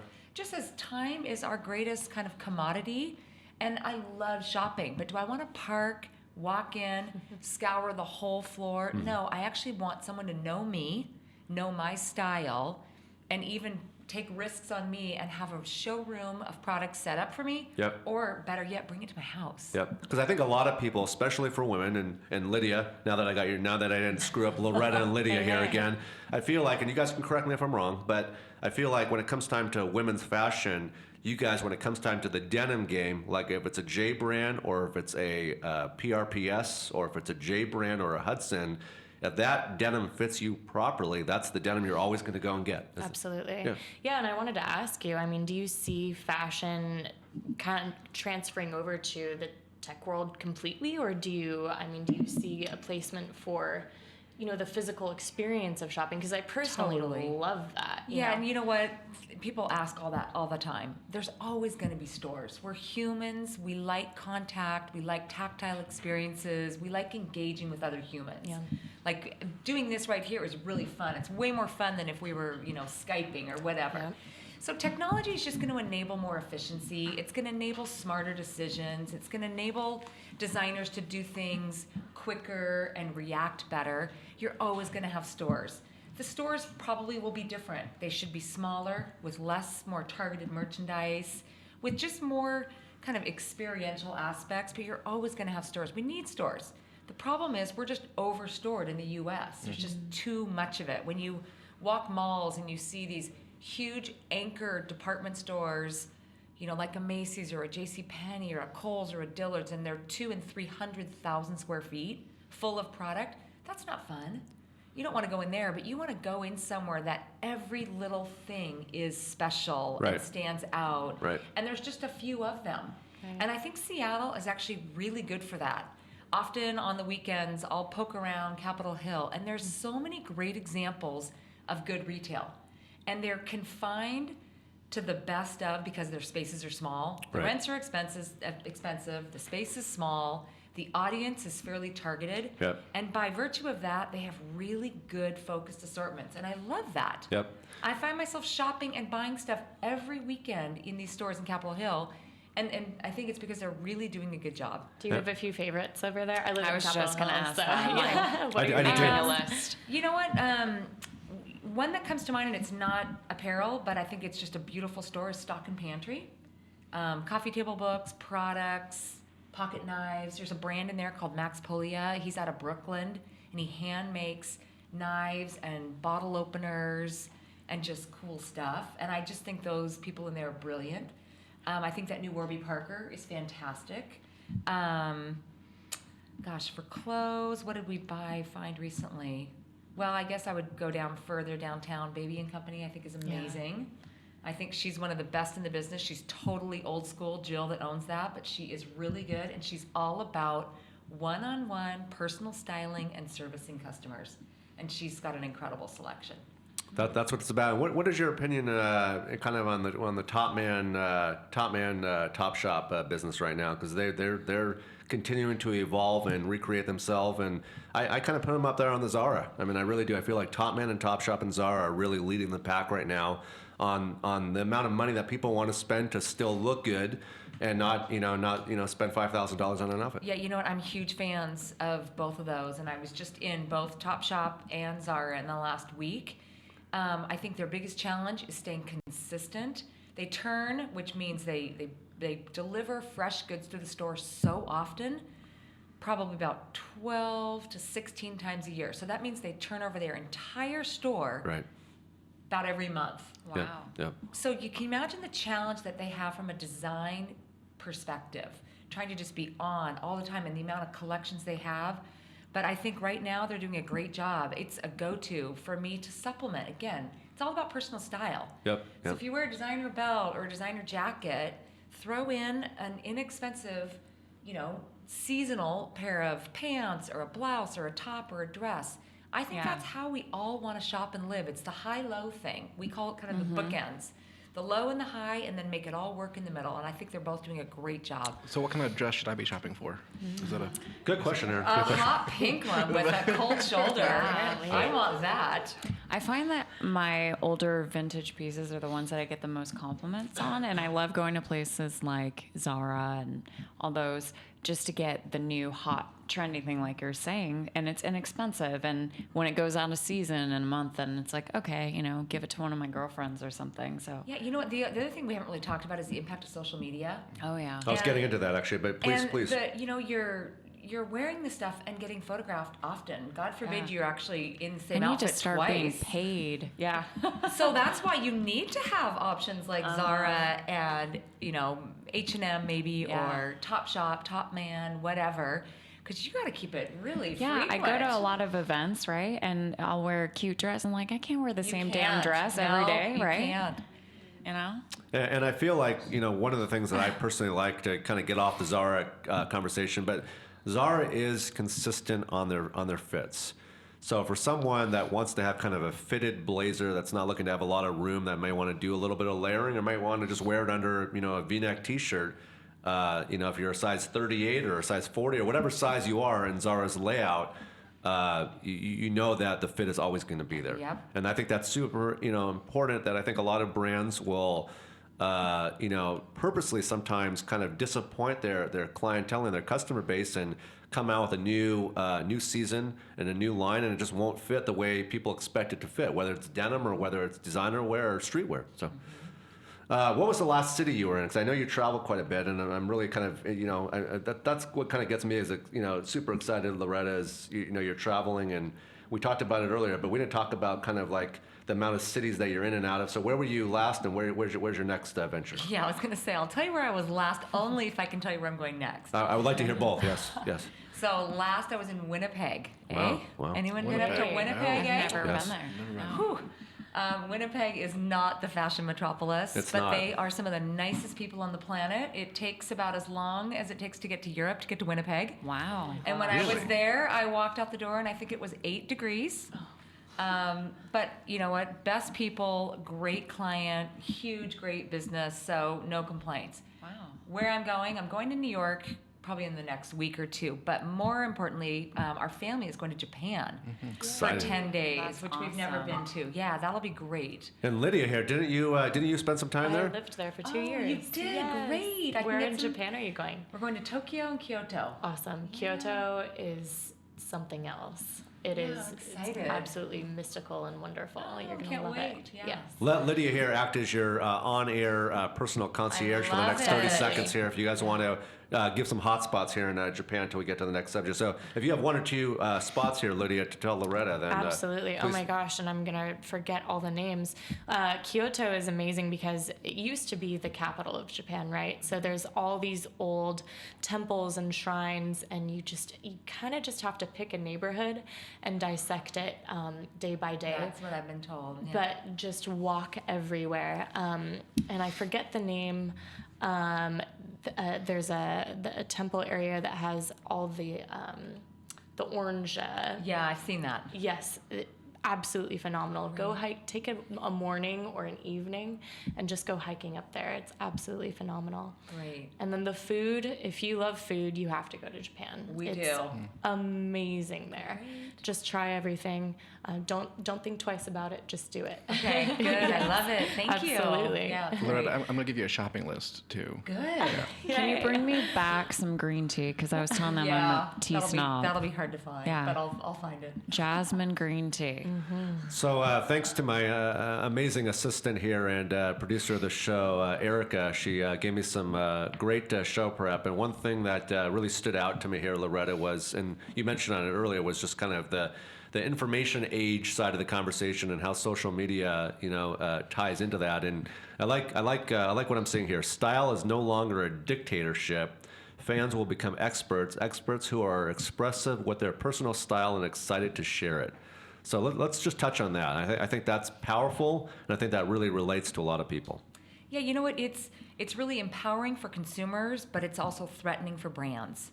So a brand can put their voice out there, and it can be perceived as not authentic. Yep. And consumers are really looking to friends, they're looking to micro-influencers, they're looking at people that they really can relate to and become engaged with as part of a community as their kind of fashion kind of director and fashion kind of inspiration. So it's it's given birth to all these people that are Yep. now like famous because they're just good at style and good at communicating it. So it's super empowering for consumers. Like I said, the brands that are actually embracing this and figuring out how to do it in a really kind of transparent and real way are the ones that are kind of going to bridge the gap and figure out kind of how to succeed in this world.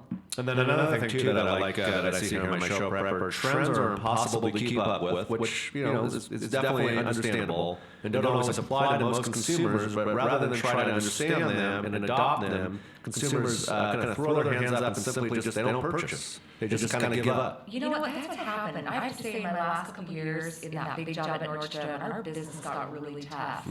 Part of it was the economy, but I think the other part of it was that there were so many weird fashion trends going out there.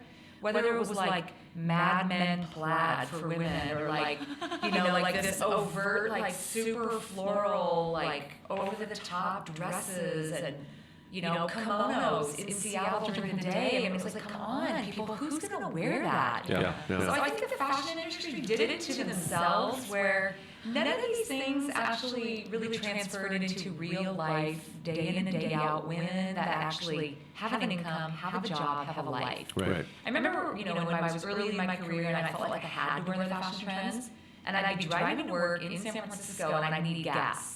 So I'd be all dressed up in my kind of outfit for work, which was also kind of a costume. Yep. And then I'd go to the gas station and I'd get out to pump gas in my car, and people were like, what the fuck is this lady doing at 8 o'clock in the morning?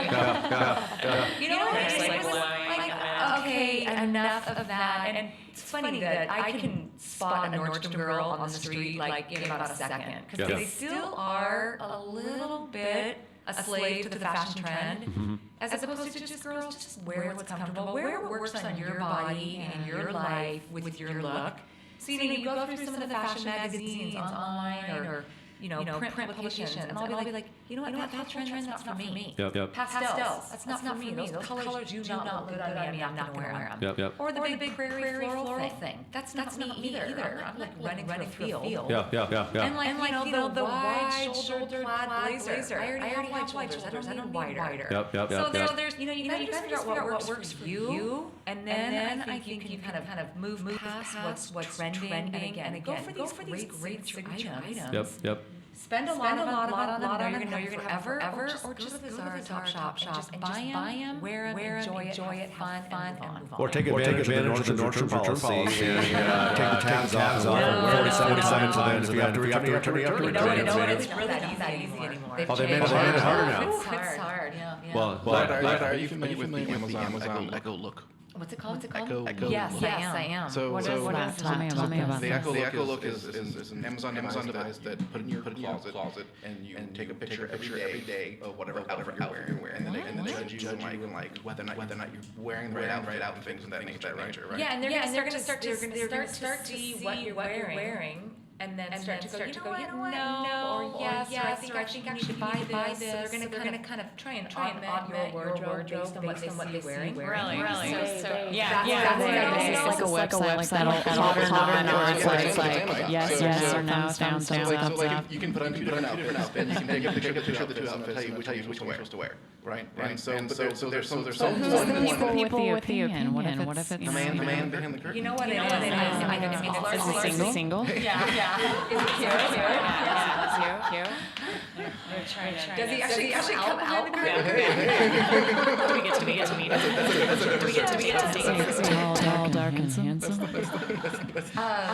You know what it is? Data. And the problem I have with it, it's just going to reinforce what you've already bought, and it's basically just looking in the mirror. And a lot of times salespeople today, if they don't have the courage, and if they don't have the ability to help you take risks, if they don't have great fashion sense, they're actually just gonna have you look in the mirror and buy a new version of what you're already wearing. I don't want another white blazer. I want a hot pink dress. But some of that Echo stylist is not gonna tell me based on this that I need that. But That's why you need humans. What happens when you have thousands of pictures of yourself and other people, and now all of a sudden AI can play, and AI can predict what people will actually wear, right? So you're talking about Nordstrom creating costumes you wear kimono downtown, right? But what happens as data amasses, so now this data can influence the future trends, because now fashion knows what people actually are wearing instead of what they want people to wear. True. They kind of understand the adoption, like the appetite for color, the appetite for silhouette, for a cold shoulder, one shoulder. What about body types? Like I'm hourglassy. Does it that? It's like that's a little too baggy in the way. Does it do all of that as well? You know what? I don't know, but I'm sure the picture would. I don't own one. Amazon hasn't sent me one. I don't know why.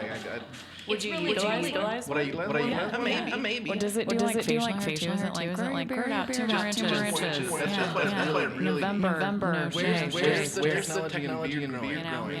Does it pick out your facial hair for the season? So Loretta,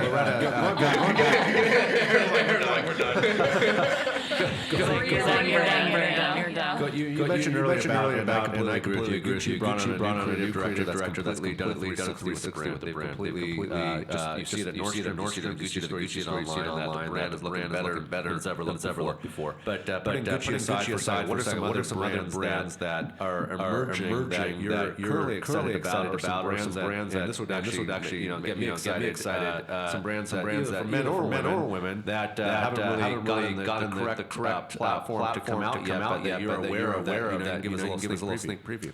God, that's a great question. One little side note on that Gucci thing. He is brilliant. That young all-sounder. He's brilliant. Yeah.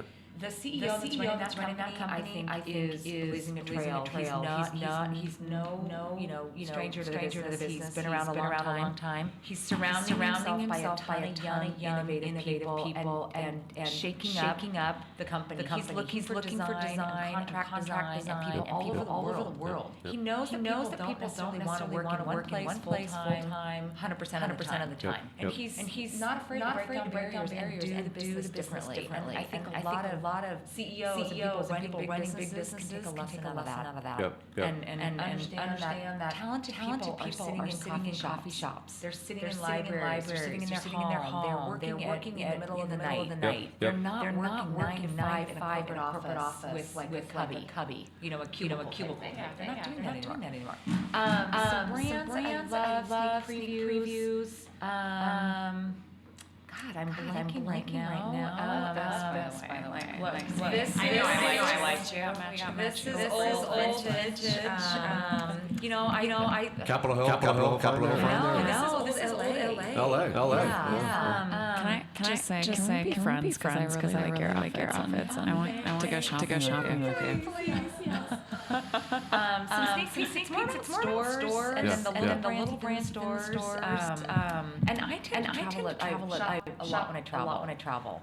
Do you leave extra room in your suitcase, or bring an extra one with you? You know what? I carry on. Me No too. matter where we go As as a family or as an individual. If it's 1 week or 2 Europe or Marrakesh, we carry on. I'm never not without my luggage. I'm the same way. So we're going somewhere and I know I'm gonna shop. I lighten my load and I usually pick a color story when I pack. So going to Japan, you're gonna tell me if I'm right, but it's gonna be largely black. It's gonna be a mix of fabrics. I might add a little bit of like army green and maybe a color. I love. When are you heading there? April 6th. Okay, so you're gonna be there doing Sakura season, which is the cherry blossom season. I might pack a little light. Yeah, exactly. Right pink. Obsessed with Sakura. It's like a cultural phenomenon. The cherry blossom.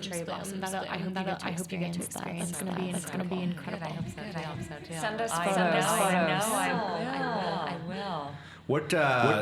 Speaking of brands and kind of elevated pedestals that a lot of brands are building up, I feel like you mentioned earlier in the conversation when I talked about D-Squared. What's interesting about D-Squared is the brothers, the twin brothers who designed for D-Squared actually do some design work for Diesel as well. They were actually installed in Diesel. And it's interesting, especially when you go to the Diesel Gold store in New York City. When I go back and see my family out there, it's like, whether it's the zipper placements or the blazers that have you take traditional men's blazer with denim sleeve or whatever fabrics they're using. It really reminds me of kind of the D-squared awareness, and it's a lot cheaper. So it's a lot more available, wider customer base. But do you feel like that on kind of a more higher regimen pedestals where you'll see a lot of brands emerging too, where they're already copying, but kind of taking their own lane, but putting more money into maybe the hardware and developing some better pattern cycles. For sure. A lot more detail. Interview. Like so when it's hanging on the hanger, top stitch, lining, or something makes it look extra special and beautiful. So a lot more attention to detail. The worry I have about the hand painted deconstructed, that kind of stuff. As beautiful as it is now at the high end, it's going to go really mass really quick. And you're going to start to see it at store downtown Forever 21. You're going to all that stuff is going to just trickle down. So you just have to be careful with those kinds of things. You got to get it on time or get a great version and know that it looks high quality and you're going to love it and keep it, or just move past that and know that the next thing is going to come on. And so from the VP executive level of Nordstrom to applying that now to your consulting company, what's next and emerging on Loretta's kind of day-to-day tasks? When you're sitting in the office, what's the next thing that you want to conquer, either in fashion, out of fashion, consulting, entertainment? What is there something else that you ultimately want to achieve? There's a couple things. More speaking. In fact, I'm going to be leading a panel discussion for some fashion designers, retailers, and inventory investors down in LA in June. That's exciting. And I'm coming. Oh, good. And another thing that's kind of on the bubble, it's not confirmed, which will be really interesting, is a assignment in Shanghai. An owner of shopping malls. He's really wanting to learn from the success and failures of North American retail. And I have been fortunately dubbed kind of the North American retail expert. And so I hope that I have the opportunity to solidify this opportunity and be over there and see some of their stores and malls and impart some of the stuff that's working here. So that's kind of on a broad strategic thing. So I kind of hover in between merchandising and the stuff I love, which we talked about, with also some very kind of high-level strategic kind of more business applications. Which I love. It's kind of the art and science of business of fashion, which I've always loved. And kind of how I got into it by accident. Loved clothes, I loved style, I loved selling. But I also really loved the business. Kind of the financial aspect. So now I kind of want to do a round table. Jeremy, if you can get closer to the mic here, no one's gonna be hurt, but Loretta's gonna do pretty much a yay or nay. Jeremy, I want you to tell Loretta your favorite brand that gets you excited, whether it's online or in store. If she says nay, then you might want to go to Goodwill tonight. How spirited he is about St. Patrick's Day. I got a head start going for me. I know, and you know what? I am like 99.9% Irish. You're my guy. I had my DNA done, and I thought, anybody's 100% brag. That I was 100% Irish. And then I was like, really find out. I think I'm like 10% this, 99.9. Wow. So I'm loving that. Well, happy St. Patrick's Day. I know. So we're gonna go around table. It's gonna be yay or nay. This is like an episode of Fashion Police. It would be Prada. Love. You got a yay. Lydia? Oh my gosh. I'm kind of your vintage girl over here. So I'm not a huge brand follower. I'm the kind of girl that's going to go into those Capitol Hill stores and find those goodies. But I do love free people. Love it too. And those people are like really close with those people. So we're winning. So far we got two yays. All right, Brianne, what's your favorite brand? I can't pick. It's like kind of ADD. I can't pick one. I'm all over the place. Staple item. But I love shopping at All Saints. When I'm in New York, I love leather jackets. And so I have tons of different leather jackets that mold to your body. I have a diesel jacket that is 5 years old, and it's melted to my body. It's a must-have. Especially being in Seattle, but I also travel a lot. But I'm all over the place. And I love people. I love urban outfitters. I have a little hipster in me. I'm not gonna lie. But at the end of the day, I love my dresses and my heels. That's my staple. And then we're obviously going to end with you, Erica. Why don't you come over here to the mic and give your favorite brand that you get excited? Because I know you make some of your stuff too that you wear, but tell Loretta kind of what your... my favorite brand is actually Michael Kors. I love it. Obsessed with Michael Kors. Yeah. Obsessed. And then, D squared. I mean, D squared. I mean, their denim it's not cheap stuff, but it lasts forever. And is that the jacket that he showed me, this silver futuristic type? And Yes, he's and I like, showed should you I get too. this? Oh, I loved it. It was hanging up in the. You got it? Here, I think. It's on its way. Yeah, it's called their Kyoto. They do one of their leather jacket cycles that they do in all their continuous collections. It's called the Kyoto. So it's a bomber / biker jacket. And it's black and silver, and it's just Mr. Fashion over Yeah, here. it's just I know. it's just exciting. It's just an exciting piece that you can do multiple things with. And shout out to my buddy here, Cristiano at Studio 110. It's actually made in Romania. So if you're listening down the hall, let's put Romania on the map even further. The day that I wear that jacket here to my radio show, Studio 110.live with Dirty Harry. Loretta, it's been an honor, and I hope this won't be. I hope we can be able to get you back in between. You're so awesome. Yeah, You're like thanks. gorgeous and I've learned so much. beauty and brains over here. Oh, thanks. So Because fun. one of the things that I want to develop on my new radio show is it's going to be it's going to be music, it's going to be fashion, it's going to be pop culture. It's going to be a lot of in-studio guests. It's going to be a lot of people calling. And thanks to my producer and assistant here, Erica, I think we're booked up till the first week of April. Nice. So, the show's doing exactly what I wanted to do. And I kind of want to close it out with this. We still have 10 minutes to wrap it up. But we all have a lot of exciting things that we're working on. And I want us to kind of continue to have that platform. And let's make the show the platform if we're unveiling new ideas, or we got new exciting things coming up. Let's put it on social networking that the announcement, if possible, could be made on my new radio show here, because I think that'll kind of attract and develop into the pattern that it needs to develop into ultimately. So. Loretta, next time we come in, maybe we can talk about even kind of taking Studio 110 and maybe doing a fun event. Love Here at to. Studio Will you 110. give us all makeovers? Yeah, I was going to say, let's do a makeover. Yeah. I would love to. We can do before and afters. Let's you do know? it. Let's do it. So I'd like to let Erica. Let's get that on the calendar to do a let's makeover, and we do can it. get some people down here. Makeover, I Studio definitely need 110 one. edition. Do we get to judge this? Well, our viewers can judge it. They can tune in and then comment. We can do something fun, and then the winner gets something. I don't know. Yeah, I think we could figure out a prize. Maybe it's concert tickets. Maybe shout out to also my buddies on the East Coast listening right now from Fan Stereo. My friend Walter Thurman, who played for the Seahawks, and he got picked up by New York. He's developing and also a big shout out to my guys Jason and Jamal from the Hyde Children, who are Jamal. getting close to inking a sponsorship opportunity with Fan Stereo. So I think we're gonna have multiple arenas of fun things to give away. And also, now that we're on the shout out level, so Mix-a-Lot was here yesterday. He's getting ready to go on a 47-city tour. Wow. So that was a great show yesterday. And Marcus Trufant, I ran into Marcus Trufant at Bellevue Square actually after I got off the air yesterday, and he said he had a great time on the show and he'll be a regular guest. And Andy Good. Stokes is in New York right now, actually walking into Sirius.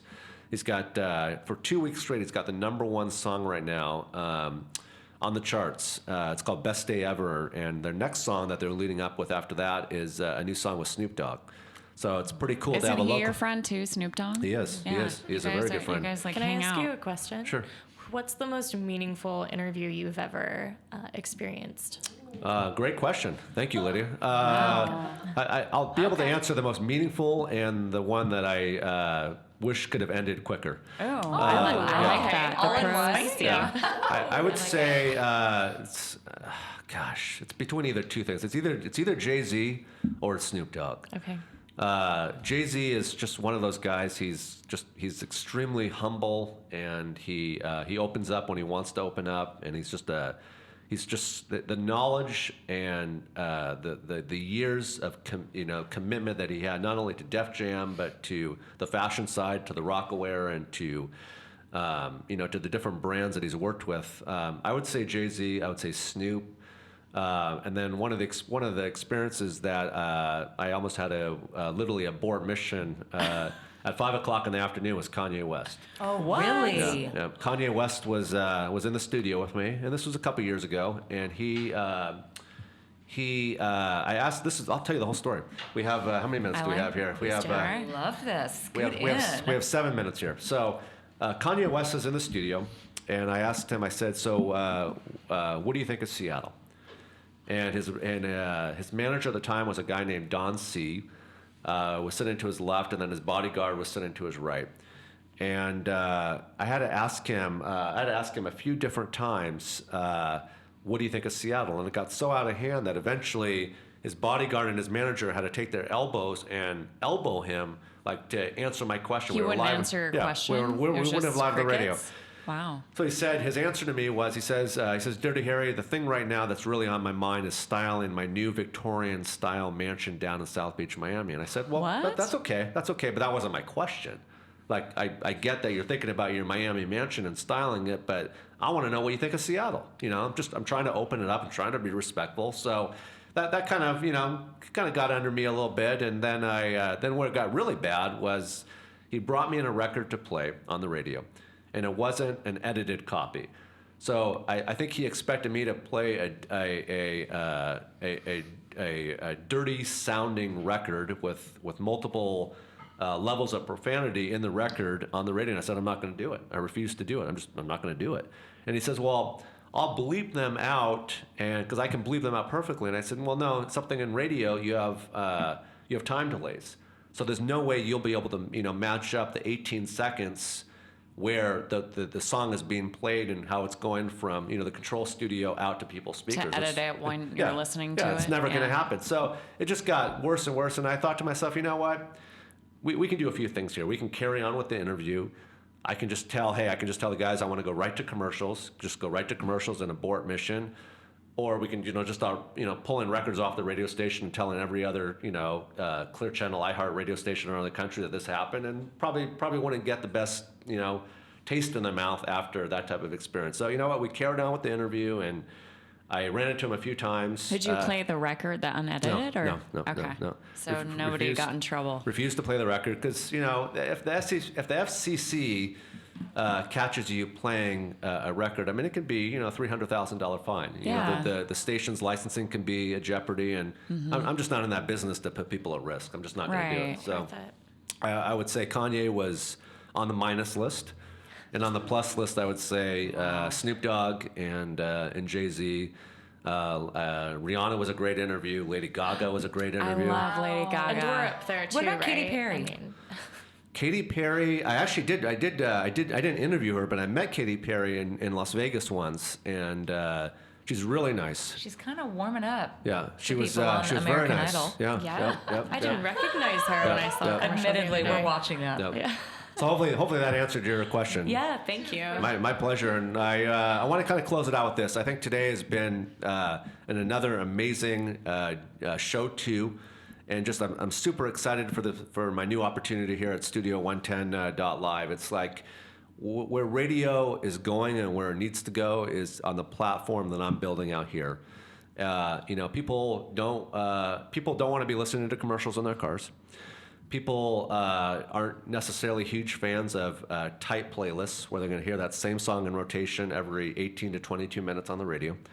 People want more of a platform like this where they can have the luxury to hear the type of segments and rollouts that they want to hear. So as this being a live podcast show, and as you're seeing more live podcasts developed into this level, that's where the business is going. That's where the business is going from someone that's been in it for 20 years now. So They want little nuggets of information, don't they? They do. Yeah. They absolutely do. We'll come back with more of those. And I feel like, like I was kind of saying earlier, is like this show is going to have multiple arenas and multiple platforms. It's going to have fashion, it's going to have nightlife, it's going to have pop culture, it's going to have breaking music news stories, it's going to have a lot of guests calling in studio. So I ask you guys to continue to share it on social media and continue to be guests. And I think there's always things to talk about. I think we have a great thing in the works here where we can do some makeovers down the road here with you, Loretta. I think you'd be a great captain to enhance that and take that to the next level.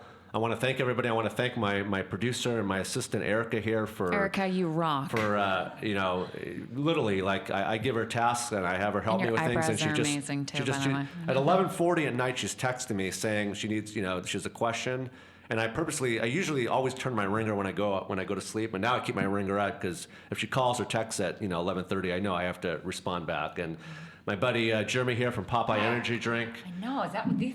We didn't even get to that. That's yours. Oh my gosh. Yes, Gotta this is try it. Bob. We'll stay on a few minutes longer today, but Loretta, this is Popeye, and this is a brand that's like no other. Hopefully, it'll be the official beverage of the show. We're in talks about that right now. But Loretta, how many energy drinks have you tried before that have spinach in them?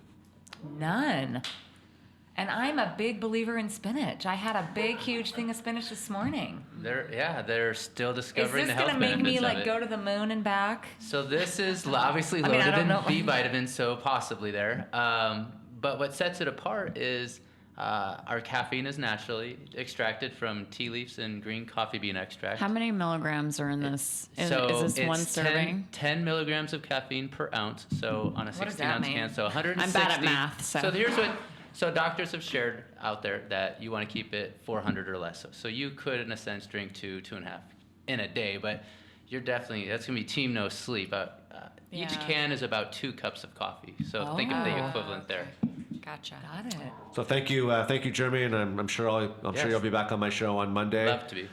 You especially, Miss Lydia here, just for you coming in today. There's a huge event going on this weekend called Lucky, and you have a huge part in it. So I appreciate you taking the time. I'm sure there's other things that you could have been doing, but I really Thank appreciate you. you being here, Lydia. Breanne Rice, always a pleasure to have you in. You very well down the road could be more of a continuous co-host. You have the ability to talk, and you don't I'm get a woman. I mean, you don't get nervous on the microphone, and so I always appreciate what you bring to the table. And Thank you. it was a pleasure to have you on the You got show. a good radio voice too. Yes. do she- I? Yes. Thanks. Very sultry. And my Loretta, elevator it's voice. I don't think I could have asked for a better guest from someone on a fashion platform Thank you. like yourself. And what you built up and what you're continuing to do. So it's like, with the people in the future, they should be able to get to your level and to be able to have the same type of segment we had today on the show. So I really do I appreciate feel it. so informed. I want to go shopping. Any plans afterwards, you guys? Yeah. Who wants to go shopping? Probably Okay. going to go to Zara tonight. Yeah, probably stop by Zara. Actually, well, not tonight. Probably in the next hour here or two after I get off there. And the last kind of thank yous here that are very important to me. Everyone here at Studio 110. My buddy Aaron, who's going to be coming in on a continuous basis talking about tech. So I want to thank Aaron. I want to thank my buddy Ryan at Crypto Team Extreme at FutureNet, developing a pattern and a whole new business strategy where it's people, their lives are being changed. And Ryan will be a guest here on my show coming up. I want to thank Cristiano. I want to thank Julianne. I want to thank Pierre. Everyone here at Studio 110 that does all the work behind the scenes that's going to make this show the newest, highest rated show here in not only Bellevue, where we broadcast from, but on an international spectrum. So that's continuing to make me very happy. So I hope you all have a wonderful, happy St. Patty's Day to you all. Have a wonderful Yay. weekend. To all my listeners out there listening locally and nationally, internationally, I appreciate you guys listening, and continue to share it on your social networking. Have a good weekend, y'all. Be safe. Enjoy the weather out here. If it's going to be nice, hopefully it will be, and we'll chat Monday, Studio 110.live, Dirty Harry's brand new show. Have a good afternoon.